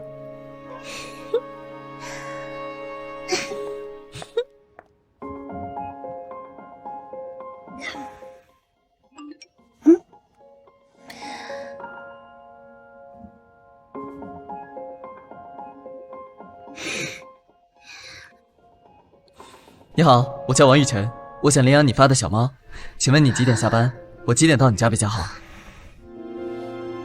我6点下班，到天一名城的话大概6点半。你几点能到呢？我也是6点下班，6点半能到。那你应该和我上班的地方不远，我们说不定可以一起出发，我可以开车接你。他居然和我一栋写字楼。王先生，我跟你在一栋写字楼，咱们下班后一起出发。好的。下班了吗？路过你公司，捎你回去，车在老位置。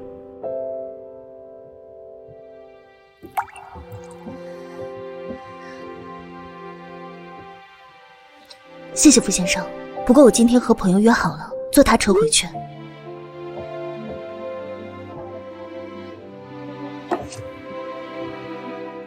他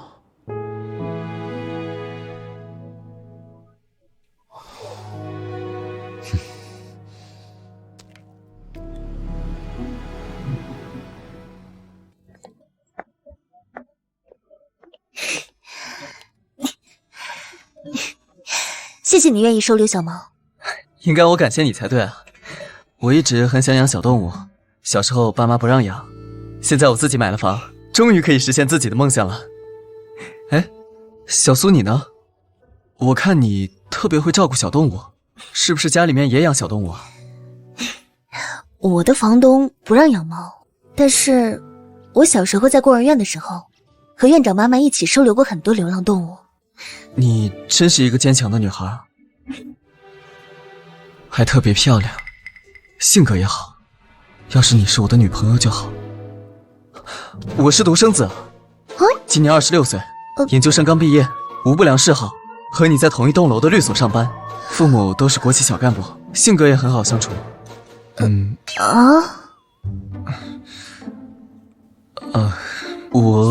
我是想说，我的家庭背景良好，你可以放心的把小猫交给我。我当然放心。那我以后能不能多向你请教照顾小猫咪的问题啊？当然可以。我也希望小猫可以健康成长。那太好了，那我就不客气了，以后我会多麻烦你的。我们给它起个名字吧。那要不叫它团子吧？好啊，好可爱的名字啊！团子，团子，团子，它好可爱啊！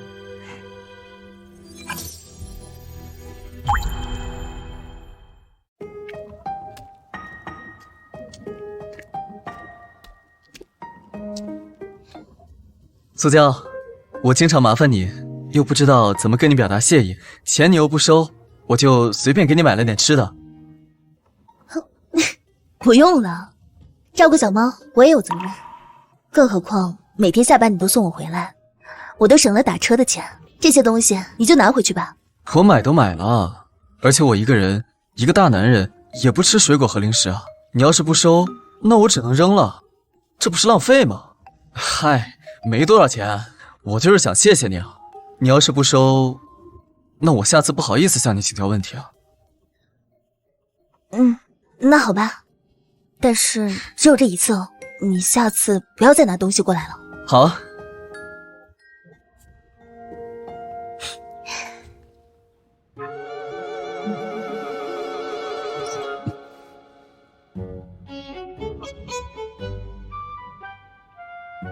物业吗？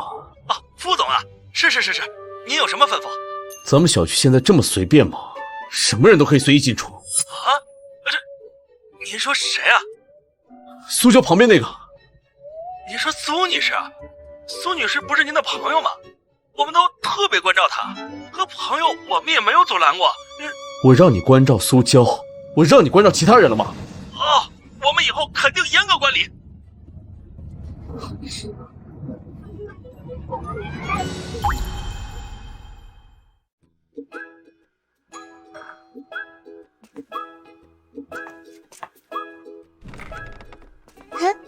阿姨你来了。见。我给你拿鞋，我去给你倒水。好嘞。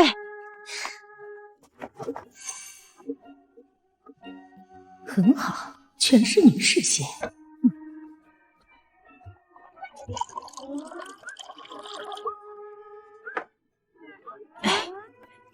哎呀，给你带点吃的。阿姨，你上次带来的我还没吃完呢，这些你要么先拿回去，或者你给傅先生吃也行。我才不管他的，我现在只关心你，这么节约也不舍得买点好吃的。谢谢阿姨，您的心意我知道了，但下次真的不用再买了，不然我会觉得我真的亏欠你太多。哎呀，傻孩子，你说什么亏欠不亏欠的？你看世界上这么多人，我们景城偏偏选中了你，让你成为我们一家人，这就是一种缘分。再说了，我是真的喜欢你，一见到你的时候特别特别喜欢，越相处下来就越喜欢你。本来吧，我是想让你和景城早要个孩子，我和你叔叔帮你一起带孩子，这一家人和和睦睦的，多好啊！对不起。哎呀，你看我这个，怎么又说这个呢？哎，不怪你，是我们景城没有这个福气。再说了，这件事儿对你也不是坏事儿。你看景城，别看他长得人模人样的，做起事情来也算是优秀，可他除了这些，别的也拿不出来了，根本配不上你。他这个人吧，木讷的不行不行的，年龄又大，又不会疼人，小的时候就不听话，你越说他吧，他越跟你犟嘴。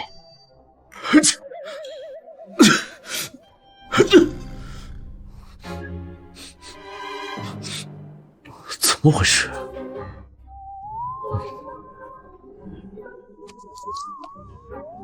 景城，你妈带了些吃的来看你们小两口了，记得帮我照顾好你妈哦。看来他气还没消，没少骂我。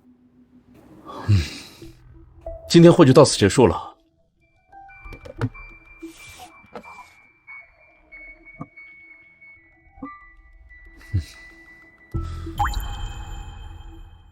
哎呀，总之吧，你以后找男人啊，一定要找一个爱你的，当然也要看他家人对你好不好。结婚的事儿啊，这不光是两个人的事儿，它也是两个家庭的事儿。谢谢阿姨的关心，但我目前还不考虑感情问题，我现在只想好好工作。那也好，那也不能光顾着工作呀。阿姨身边有好多好资源，等你和景城哎呀，总之阿姨会介绍给你的。谢谢阿姨，真的不用了。那我先把这个放冰箱。我来帮你提。不用了。那我跟你过去。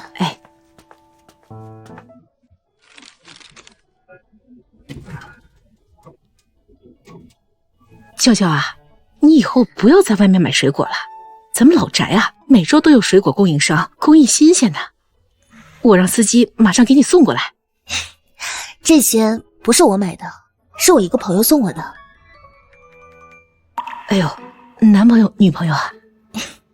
是男生，是因为我在小区里之前碰到流浪猫，我看它很可怜，所以就找人领养，那个男生就是领养他的人，所以这些东西也是他送我的。阿姨，这也快到饭点了，要不您留下来吃晚饭，我来做晚饭。好啊好啊，我很久没跟娇娇一起吃饭了，今天啊，咱吃火锅怎么样？简单点儿，我正好带了火锅底料。好，哎，我来，我身体好。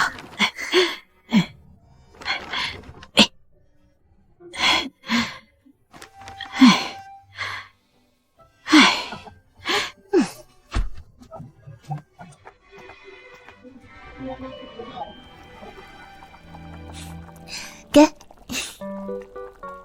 娇娇啊，要不要把送水果的那个朋友叫过来一块儿？不用了，阿姨，我们难得这样吃一次饭，我也不想有外人在。好，我去开门哈。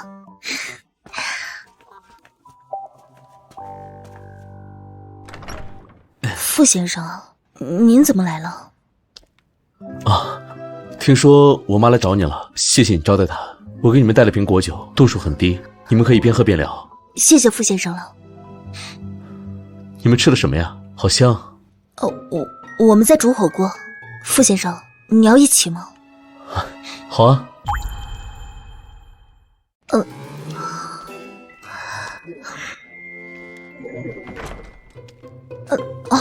不好意思，傅先生，我家只有2双拖鞋，有1双您妈妈穿了，要不您穿我的？只有2双女士拖鞋。没事，我光脚就行。下次我自己带1双过来。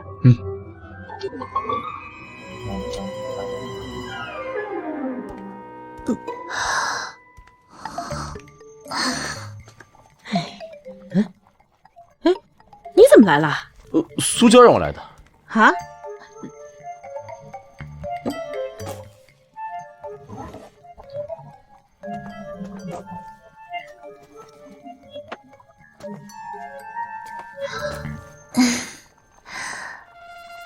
有水吗？有。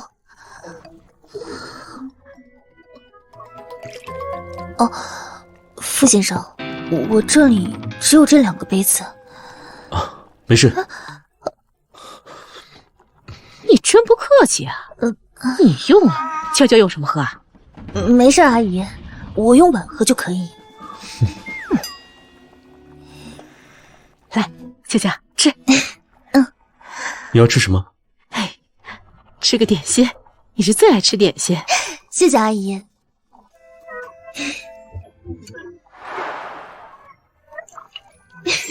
是吗？吃。是啊。来，干杯！干杯！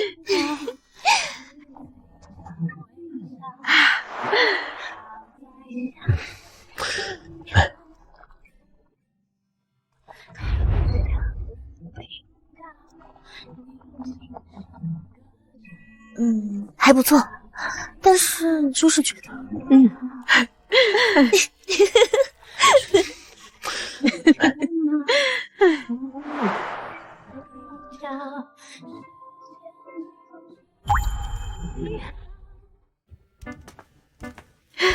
行了，我要走了，司机在楼下了，我自己啊走下去就行了。不行，你喝了很多酒呢。哎呀，一点果酒而已。当年我和你叔叔做生意的那会儿，那都是拿着白酒对瓶吹的。行了，就送到这儿，走了啊。妈，您慢点，到家给我发个消息。我才不会给你发呢，要发呀，我也是给娇娇发。走了。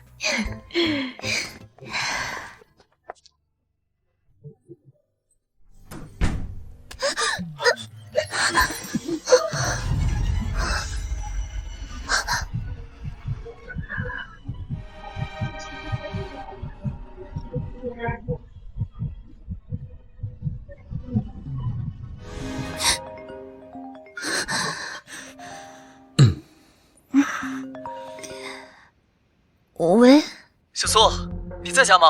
我在你家楼下，团子晚上一直无精打采的，你能来看看他怎么回事吗？好，我马上过来。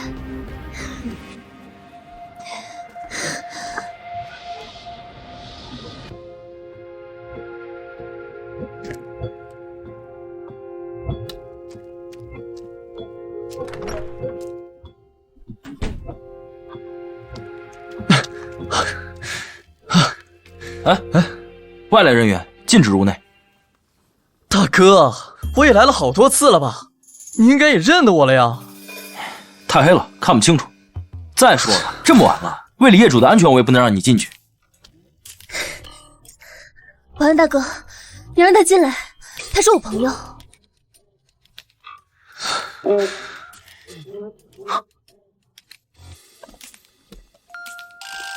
让他进来吧。好的。叔叔好。小侄子好。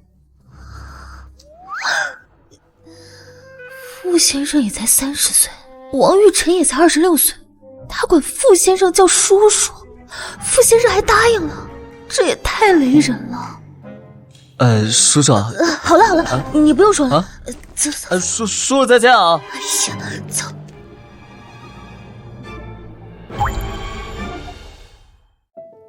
你看。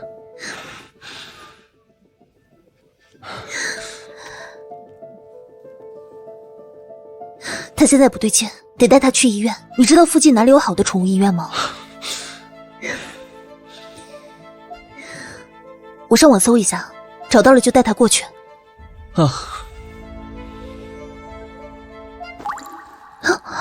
上车。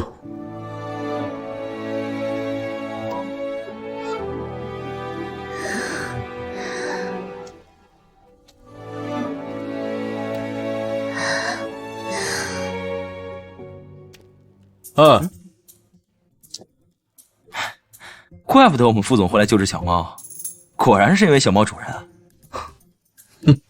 少废话，赶紧救它。要是猫死了，我就跟你爸说你是个管理公司的天才，让你去我公司当总经理。副手，我错了，我马上就治，保证不让嫂不让猫主人伤心啊。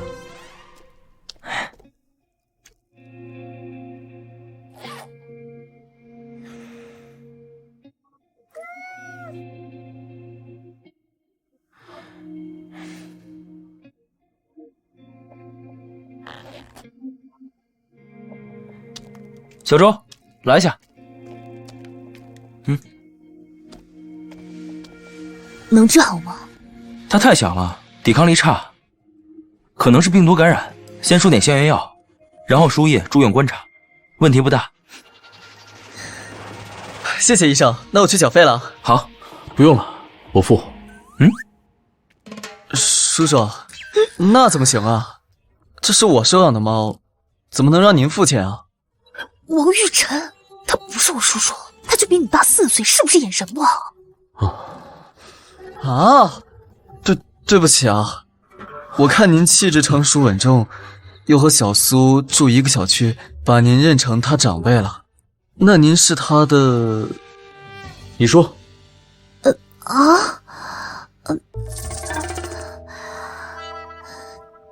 他是我的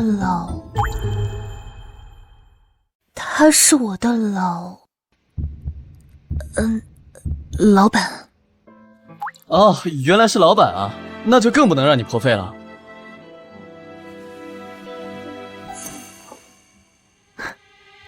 一共5万。黑店呀！谢谢副总。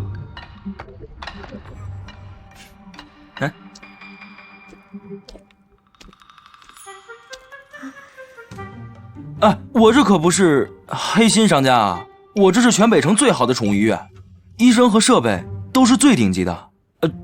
这羊毛出在羊身上嘛，对吧？对了，小妹妹，你是副总的员工对吧？那这位一定是你男朋友了？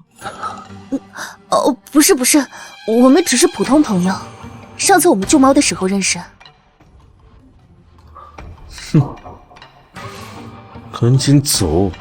那我先去看小猫了，你们先聊啊。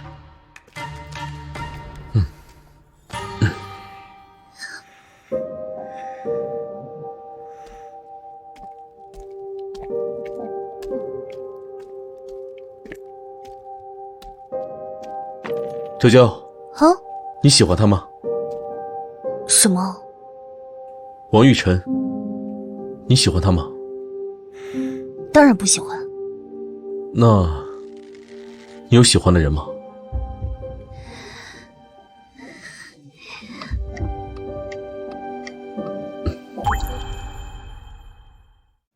没有。那如果你遇到喜欢的，你有恋爱的打算吗？目前没有喜欢的，我现在只想把心思放在赚钱和提升自己上。傅先生，你呢？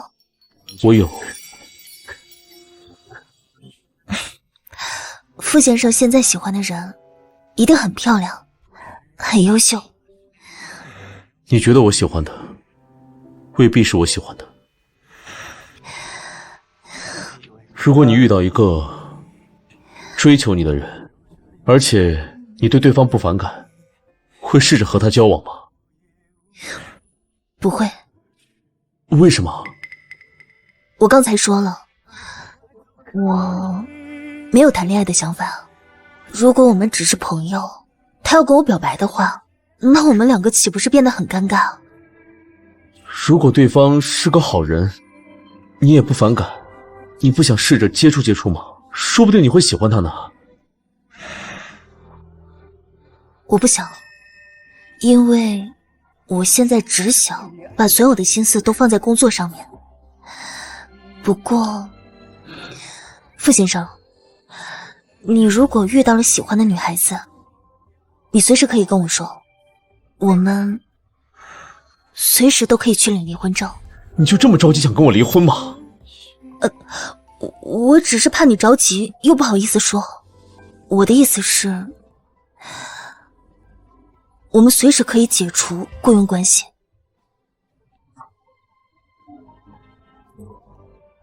契约确实可以解除，但离婚证我可不领。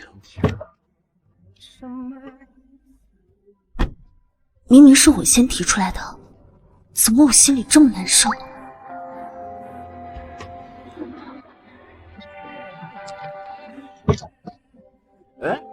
你我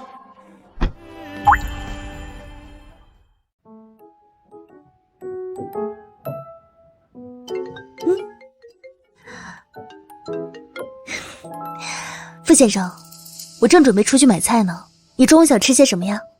不用买了，咱们出去吃，地方有点远，你把东西收拾一下就可以下楼了。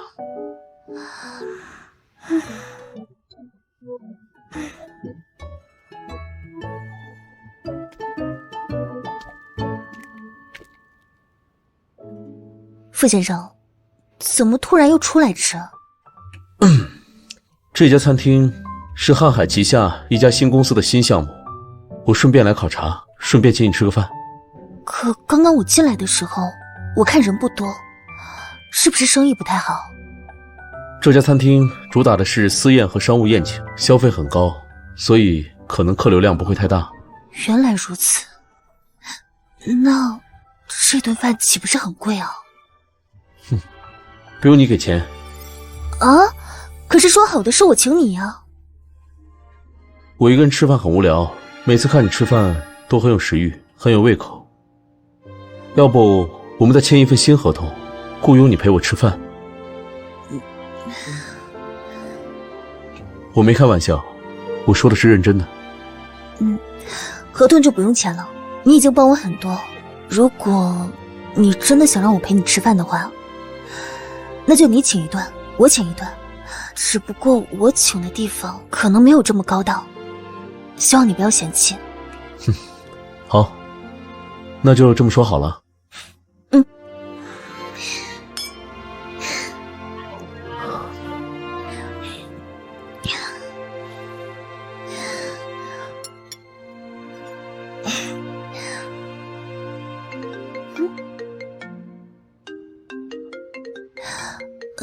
是阿姨的电话。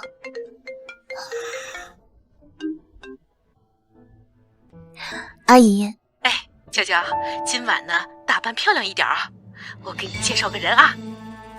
阿姨，你要介绍谁给我认识啊？优秀男青年。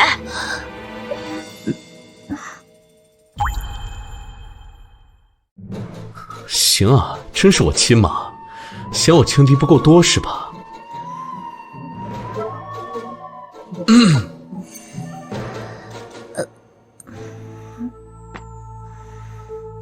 阿姨，我之前跟您说过，我现在暂时不考虑感情问题。悄悄啊，如果你打定一辈子不结婚的，阿姨不劝你。但你如果早晚要结婚，那不如早点结。阿姨给你介绍的绝对靠谱，你可以啊放100个心。阿姨，真的不用了。哎呀，悄悄，你不用有压力，就当是认识个朋友。你要是不喜欢呢，那就算了。但你要是不反感呢，咱们就处试试啊，没准儿能处出感情呢。好男人的市场往往不流通，所以咱得早点下手。那阿姨，对方知道我的家庭情况吧？哎，你放心吧，说过了，人家不在乎这个。您是已经跟他说好了吗？对呀，他和他妈妈对你啊，那都很满意。阿姨，您约的几点？哎，晚上6点，那就这么说定了啊！我一会儿给你发个定位啊。你打算去相亲？傅先生，阿姨都已经跟他约好了，我不去的话，他岂不是很没有面子？而且以我这种条件，对方大概率也不会看上我，这样阿姨以后也不会操心我的事情。如果对方真的很在意你，并且相处下来对你很满意，你会有结婚的打算？我不知道。晚上我跟你一起去。啊，傅先生，这不太合适吧？我们现在雇佣关系还在，本着对你负责的态度，我总要去考察一下你的相亲对象吧。傅先生，要不我还是跟阿姨说我不去了，等我们合同到期了再说。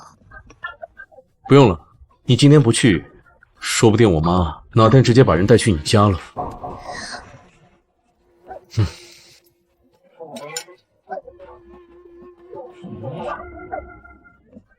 要是这样，还不如把人放在我眼皮子底下，顺便搅黄。姐，想我没？我很想你。云明又帅了。阿姨好，大家好。悄悄来了，快点，坐。给你介绍一下，这个是我的妹妹赵玉瑶，这个呢是我的外甥潘云明。你和景城的事儿，刚才我都已经给他们说了，他们都知道，放心啊。阿姨好，潘先生你好。娇娇你好，常听我姐夸你呢。你和景城的事儿啊？小姨，你叫我。景城，你怎么来了？你俩一起来的？哦，我刚才先去停车了，去让苏娇先进来。你包忘记拿了。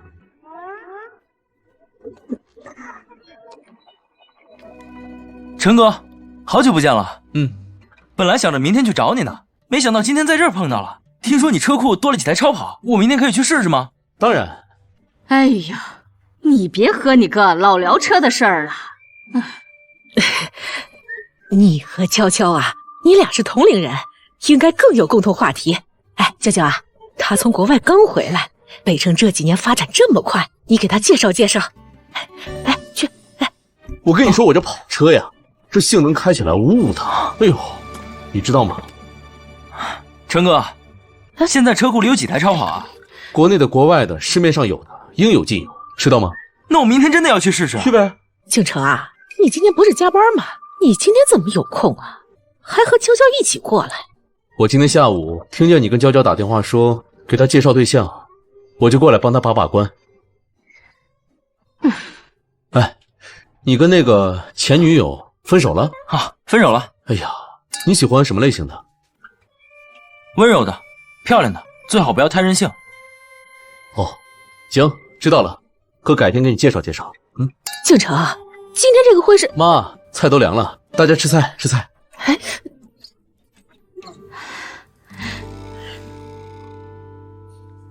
我跟你讲啊，就我来，那几辆超跑啊，全部都是限量款，你随时可以过来玩。我那个跑车啊，你闲了就去开，反正在家里停着也是停着，是吧？我一个人也开不过来。好呀。他这是唱哪一出啊？加菜，加菜。哦。谢谢啊。不客气，哥，多吃一点。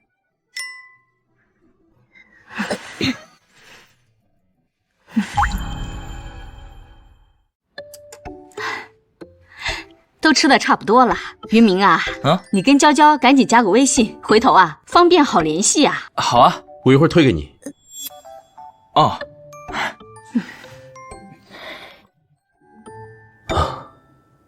不吃了吗？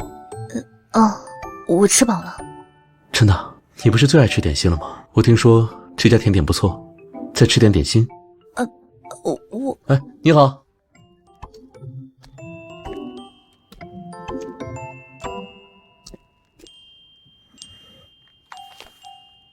这3个给我各来1个。好的，谢谢啊。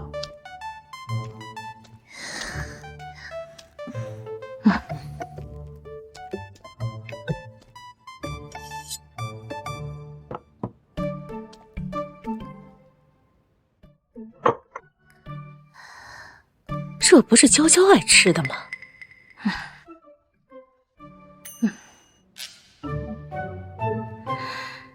于明啊，一会儿啊，你不用管我们，你和娇娇啊去逛逛街，消消食儿，然后呢再去看场电影，多交流交流，接触接触啊。娇娇啊，你也不用太有压力啊，你跟于明接触啊，从朋友开始啊。如果你们俩接触下来呀，彼此感觉喜欢，那我当然高兴啊。如果你们俩接触下来呀，彼此又不太喜欢，那小姨我也不会强求的。毕竟啊，缘分这东西啊是要靠随缘的啊。好，我知道了，小姨，我会和潘先生以朋友的身份接触的，但接触之后也只能是朋友。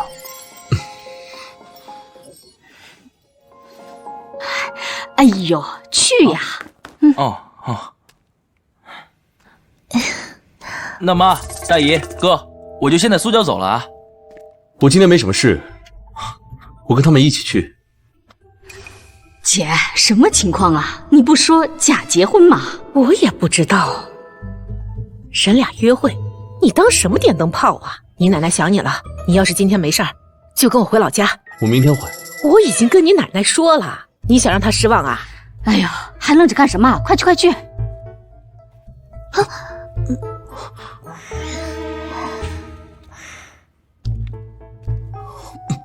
站着！你还有把柄在我手里啊！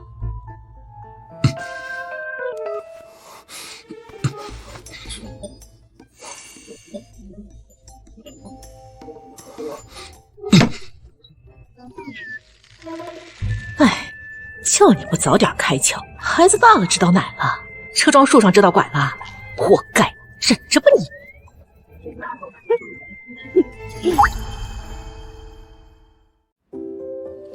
哎呀，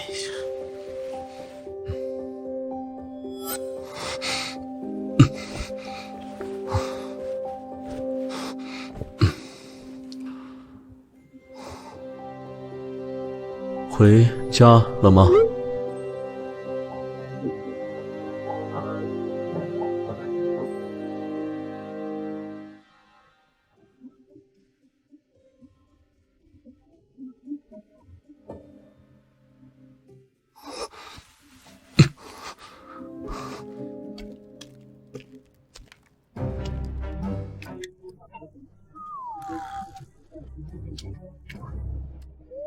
上哪儿去啊？倒垃圾去。穿这么好倒垃圾啊？顺便吃个宵夜。垃圾阿姨早到了。至于宵夜，我这儿有，我刚点的，过来一块吃点吧。吃饱了，走了。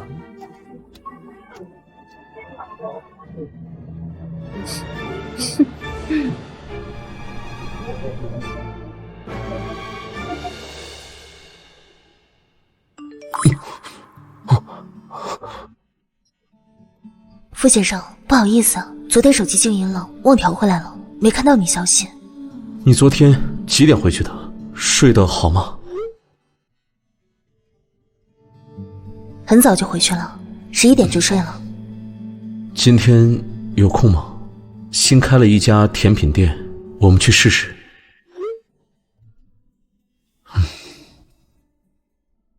我有点累了，今今天不想出门了。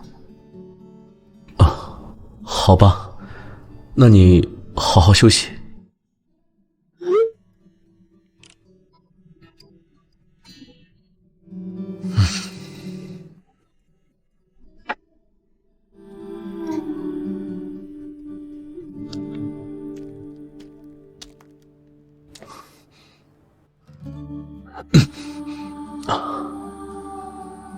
收拾好了吗？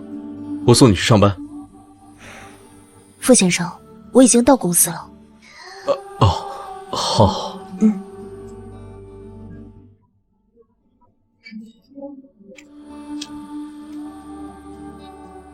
我到你公司楼下了，一会儿你下班，我们一起吃晚饭。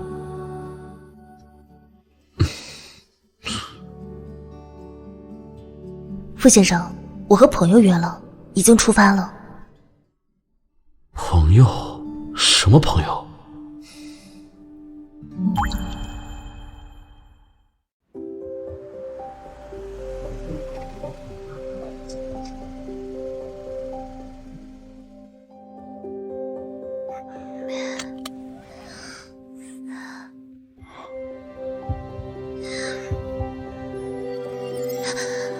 小潘，你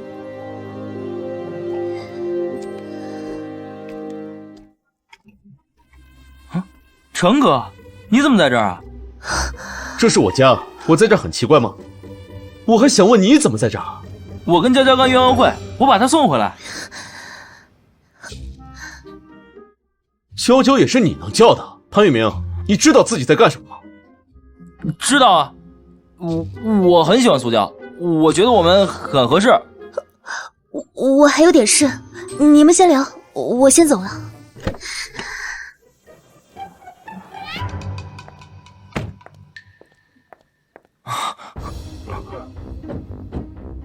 你确定要跟我争是吧？反正我是不会放弃的。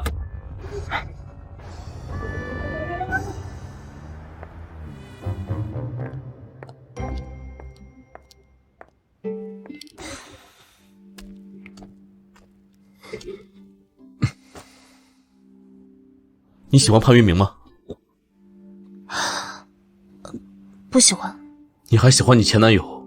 也不喜欢。那你喜欢我吗？不喜欢。我喜欢你。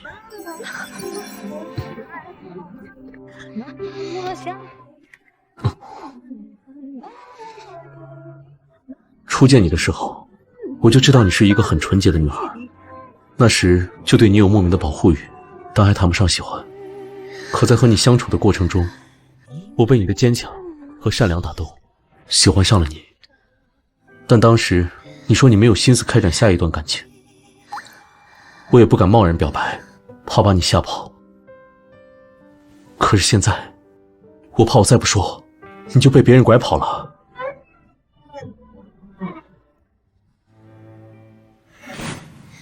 傅先生，我们之间不合适。哪里不合适了？哪里都不合适。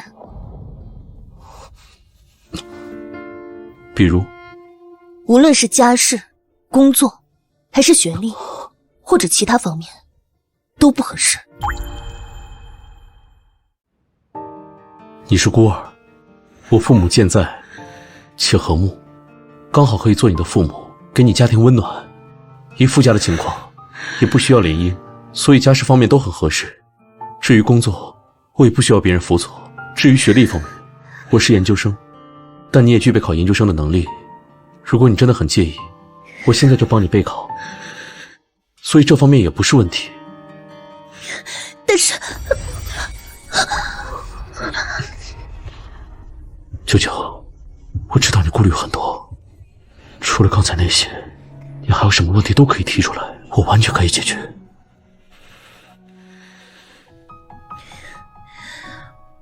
我们阅历不合适，年龄也不合适。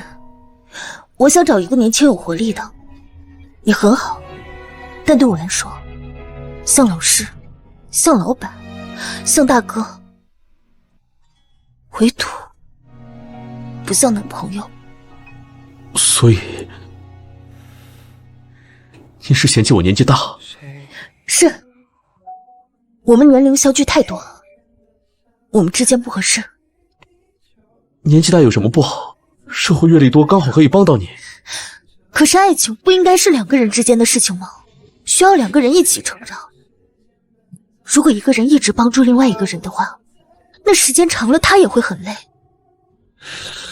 傅先生，你很好，但不适合我。我想找一个年轻有活力的，哪怕他每天都跟我说无聊的小孩子话，我也会很开心。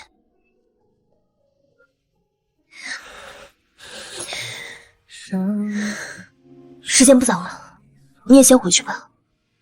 如果你因为我拒绝你生气的话，你随时都可以解除婚约。还有，我希望您可以摆正身份，把我当妹妹看。离婚后，你就是我大哥。对。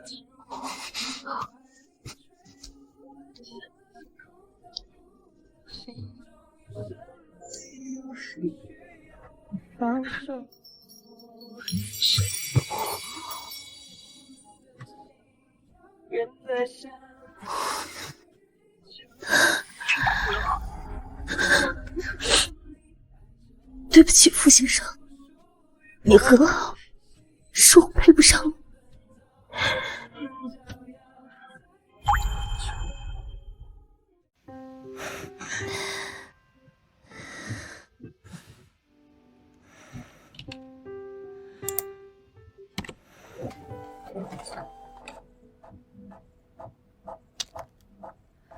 我不想太阳照不亮你过往，留下我们的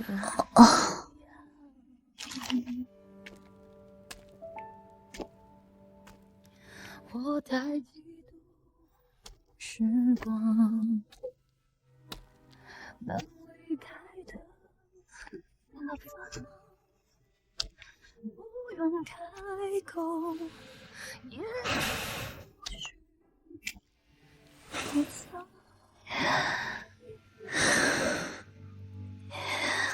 有一种悲伤，是你的名字停留在我的过往，陪伴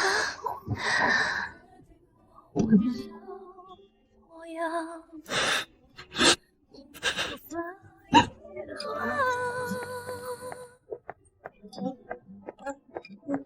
有一种悲伤，是少聚太思念却没被悲伤。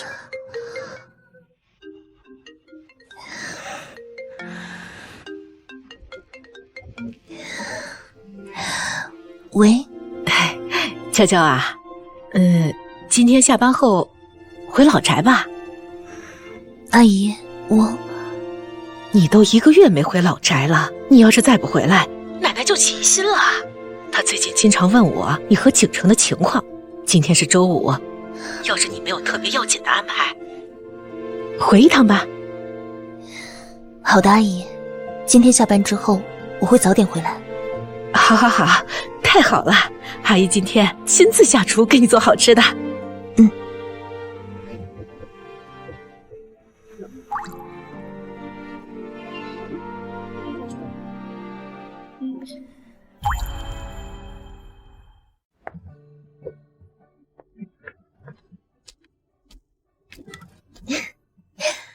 呀，娇娇，哎呀，你可回来了！哎呀，奶奶好想你啊！奶奶，坐，来。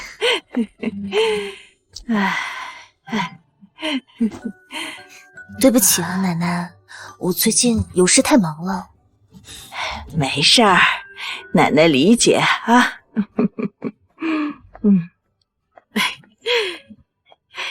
娇娇啊，你再跟奶奶聊会儿天，饭就好了。好。奶奶，哎呦，哎呦，多大了，还这么爱撒娇？哎呀，奶奶，那个，我哥和大伯呢？你大伯在他朋友那儿聚了，一会儿就回来。你大哥在加班，但我给你哥打电话了呀，怎么还没回来呢？他要是再加班不回来，那咱们先吃，不管他了。哎，让娇娇打电话催他回来。工作是干不完的，身体才是最重要的，是吧，娇娇？是。那你就打电话给他，让他回来啊。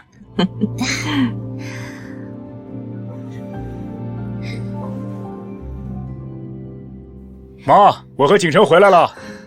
嘿，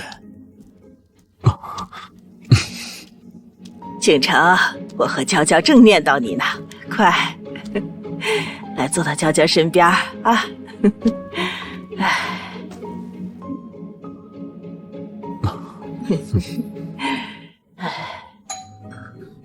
啊，这么晚，谁来了？去看看啊！啊，田青姐，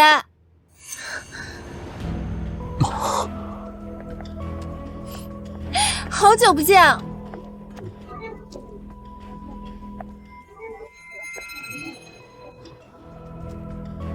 听说傅奶奶生病了，我们前来探望。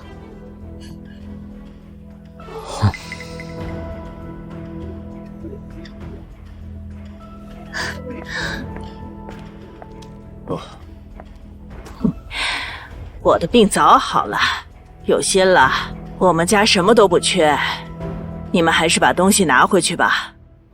奶奶，我知道您还在生我的气，以前怪我年轻不懂事，辜负了您和伯父伯母对我的好，还辜负了锦城，都是我的不对，我知道错了，真的对不起。哎呀，都是我们没教好啊！当初他一声不吭的跑到国外，他不在，我们两口子哪好意思登门？这不，他刚回国啊，我们就带他来和你们道歉了。就是。周夫人，这事情已经过去了，况且这感情的事儿呢，也讲究个你情我愿，我们不会强人所难的。娇娇啊，过来一下。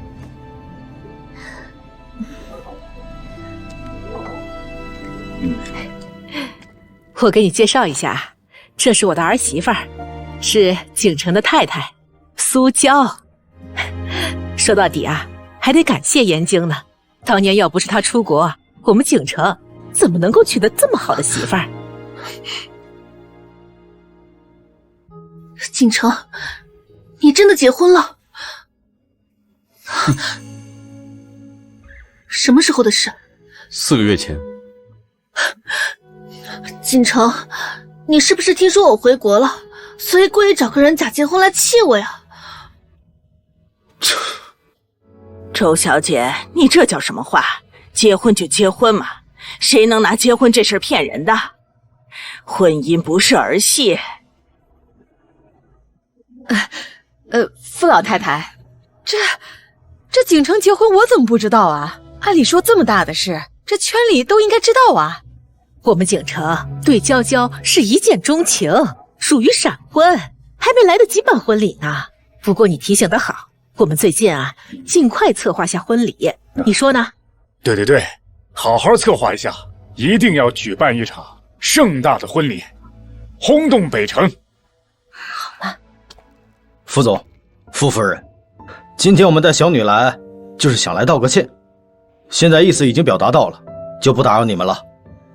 还不赶快走，还嫌不够丢人吗？景城，你明天有时间吗？我们把话说清楚，我们好好聊聊。我可以去吗？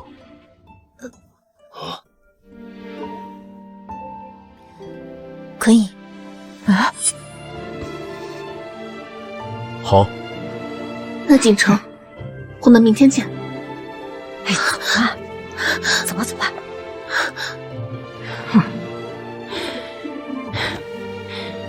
傅景城，臭臭小子，你还要去见周眼睛吗？你有没有考虑过娇娇的感受啊？我不是问他了吗？娇娇，你知道他和周小姐的关系吗？我大概已经知道了。那你还同意他去？奶奶，我觉得有些话还是当面说清楚比较好。而且，我相信景城，他知道自己想要什么，也会处理好和周小姐之间的关系。我是不是还得谢谢你信任我？你小子怎么说话呢？我告诉你啊，这件事就是你做的不对。像刚才这种情况，你叫娇娇怎么说呀？她说不让你去吧，显得她怀疑你，就好像自己不自信似的。他还对自己不够自信，不够自信的人应该是我吧？毕竟我年纪这么大。这都哪儿跟哪儿啊？这是。景城啊，你毕竟跟娇娇已经结婚了，你要和周延京去见面，将来你和娇娇的关系公开了，会造成舆论麻烦的。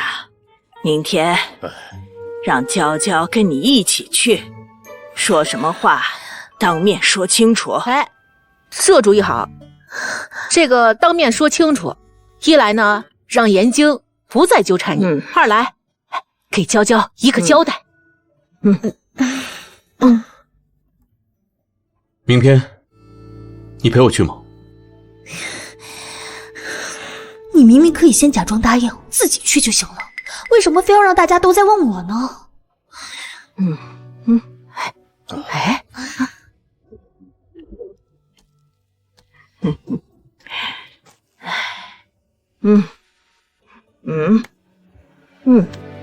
当然要一起去啦。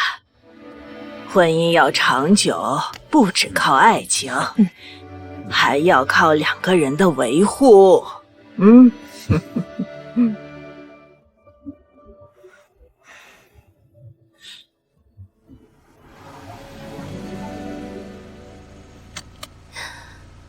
傅先生，我就不陪你进去了。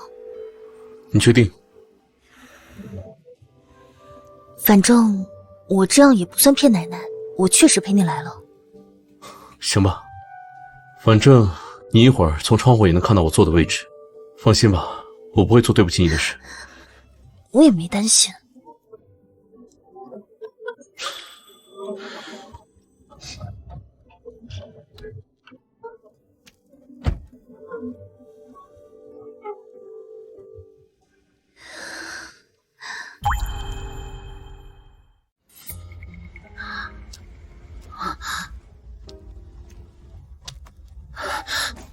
锦城，要不我们还是去包厢吧，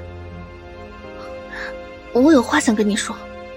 周小姐，我是有妇之夫，和你见面已经很不合适了，如果去包厢会引起误会的。锦城，我当年出国有不得已的理由，本来应该去年就回来了，可是我国外的公司出现了一些状况，所以才耽搁了一些时间。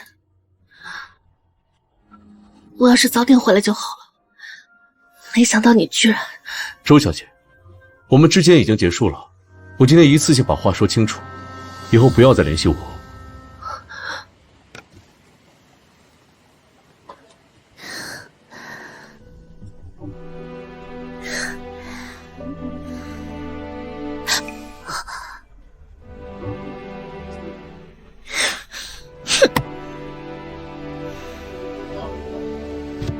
锦城，我知道你还在生我的气，可我也是没有办法。我是独生女，父亲年纪大了，我得替他分担，所以我才去国外总部学习的。你如今接管了瀚海，应该能知道的。出国学习，偏偏选在5年前瀚海遇到危机的时候去吧。不过没关系，我能理解你。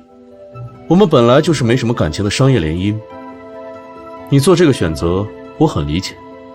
锦城，你不要说气话，是我有错在先，我道歉。可是你也不能拿自己的婚姻当儿戏啊！那个苏小姐实在太普通了，你们不合适。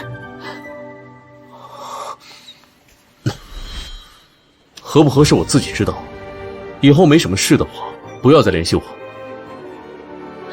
锦城，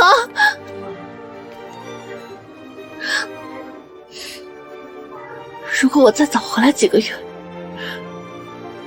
你的结婚对象会不会是我？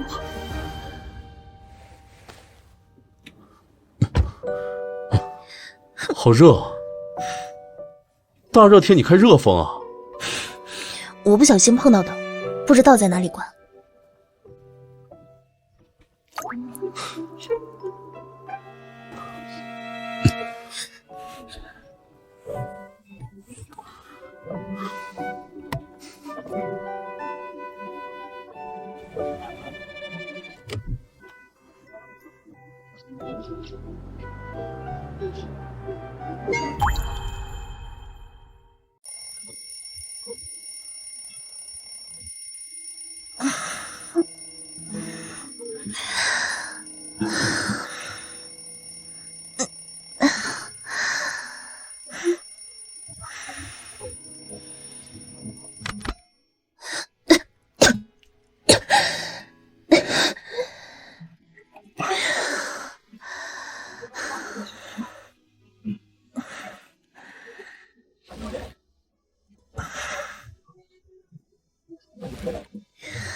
38.5度。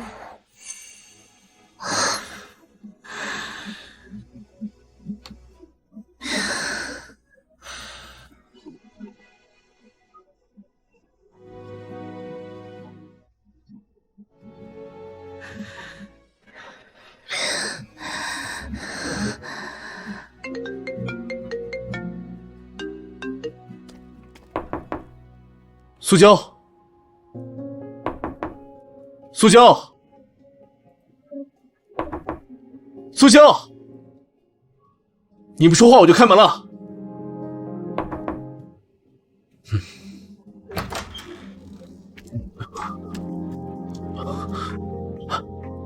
娇娇，好痛。傅先生，你为什么要喜欢我？你生病了，我先带你去医院，乖。我不去，你还没回答我。因为你很好，因为你值得。总之，我就是喜欢你。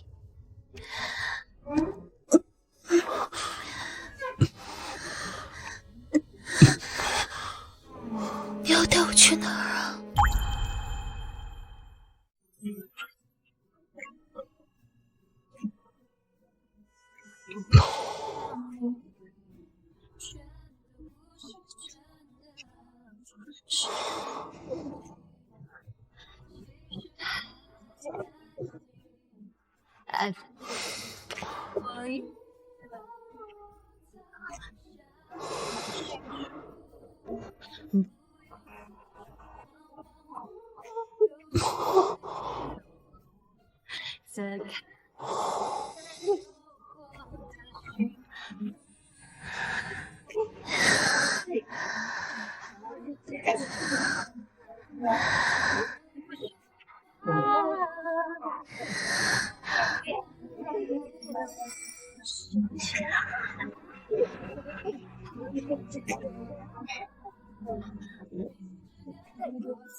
傅先生，放我下来，我自己走。医生说我静养2个月就行。不行。那你把我抱回我家。来你家算怎么回事？万一你突然晕倒在家里，谁照顾你？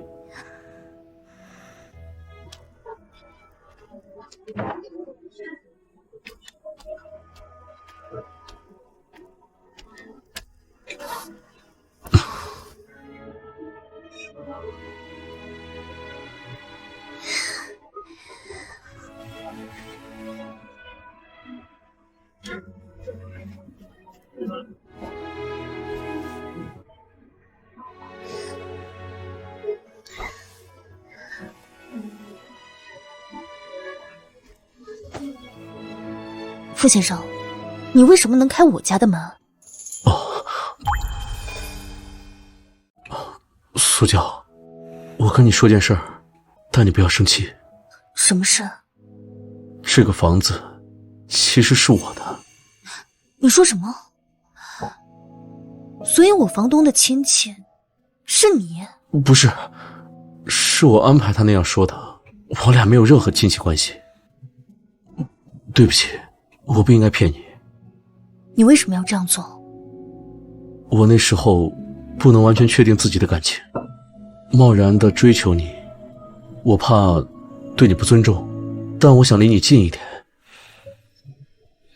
而且我觉得你租住的地方不太安全，所以就想让你换一个安全一点的地方。所以你就让房东跟我说，有人买了那套房子。但我确实买了那套房子。对不起，我不该骗你。你可以生气，但别不理我。我要搬走。就因为你知道这件事儿，就要搬走？我不该搬吗？我口口声声说我们要保持距离，但我一直在占你的便宜。哪里占我便宜了？我就一个人也住不了2套房子，而且你也帮我打扫了房间，帮我省了清洁费。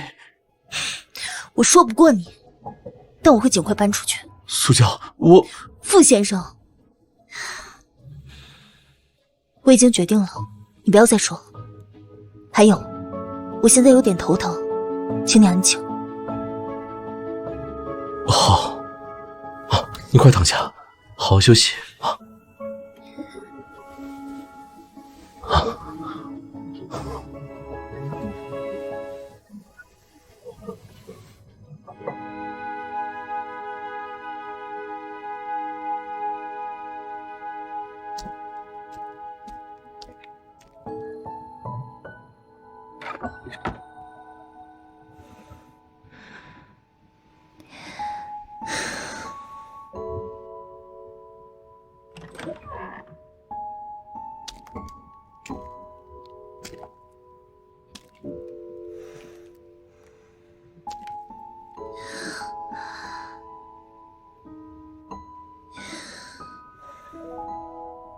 你醒了，坐。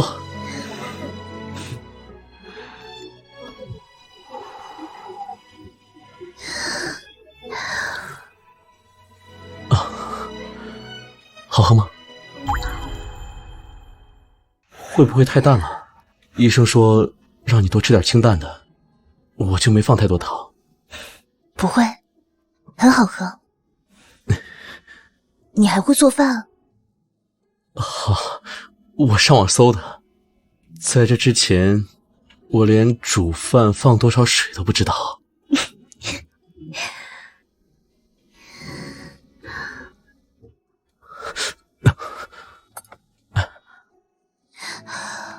我喝不下了。没事，不想喝也不勉强。那是我喝过的。没事儿，你说过不要浪费嘛。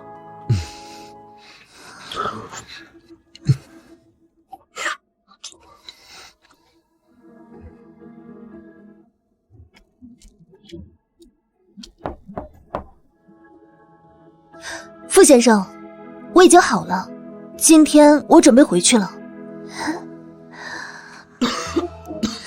傅先生。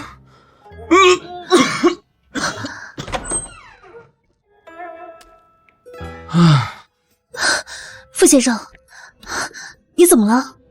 我好像被你传染了，很难受。你能不能留下来陪我？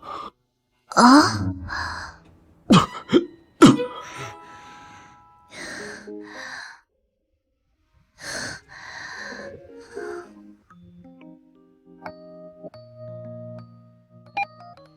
！38.2度。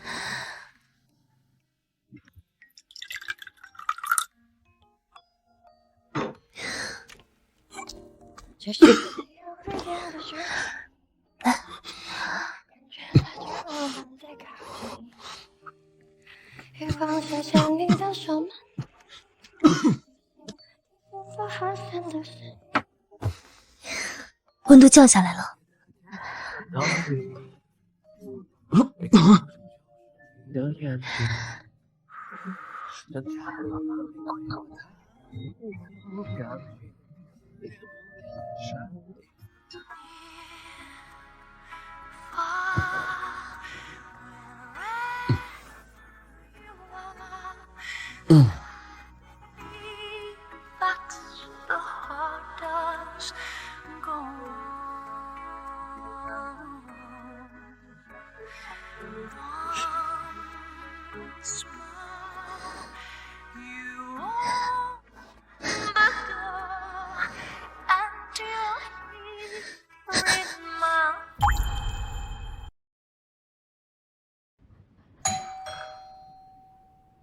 谁啊？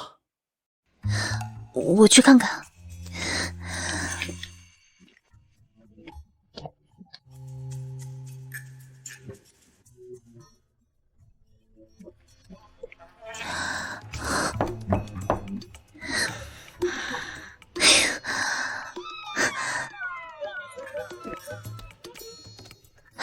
是猪眼睛，我要不躲一下？你还没穿鞋。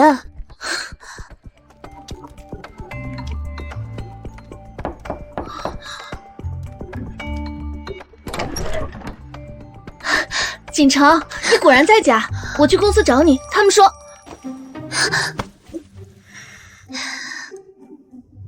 周小姐，你来干什么？你们在干什么？乖，别动，让我把不相干的人赶走。我和我的太太在家里，你说能干什么？当然是做最亲密的事。锦城，你真的和苏家在一起了？那我们就没有一点机会了吗？朱小姐，我想我上一次已经跟你说的足够清楚。我最后郑重的跟你说一次，我现在有喜欢的人，这是我的太太苏娇。我也祝福你能找到你喜欢的人，以后不要再纠缠我。你为什么选他？他到底哪里比我好？在我眼里，他哪里都比你好，不管是外在还是内在，他就是全世界最好的。周小姐，你可以不用和任何人比较，你应该去找一份独属于你的那份喜欢。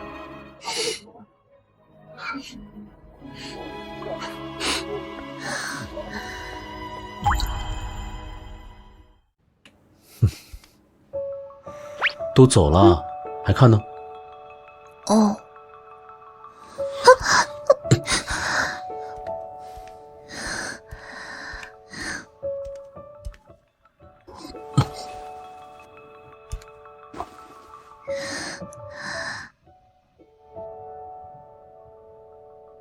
苏娇，我对你说过，我是认真的。我和周岩今早就结束了，不要因为他远离我，也不要什么不合适、不匹配的烂理由拒绝我。我知道我比你大7岁，这个没法改变，但我会尽可能融入你的圈子，了解你的兴趣爱好。我知道这些你短时间没法相信，但没关系，你可以考察我，考察多久都可以。相信我，给我一个机会。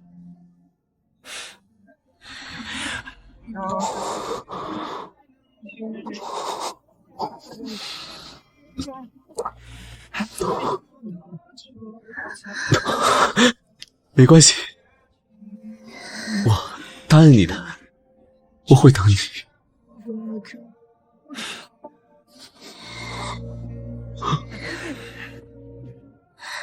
傅京城，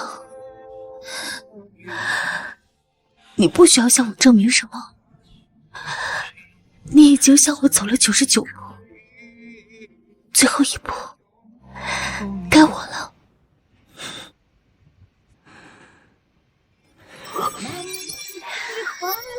慢慢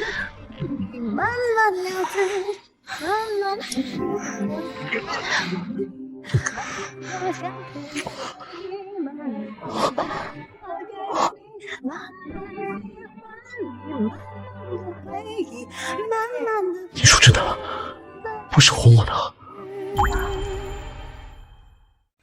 是真的。景城，我也喜欢你。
金刚丢了，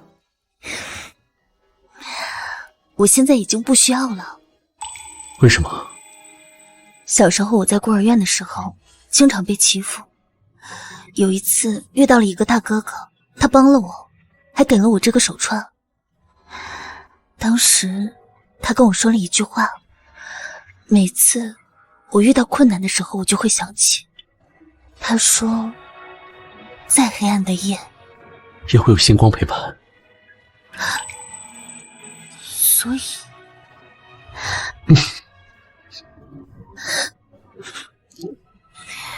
傅先生，你就是我的那颗星。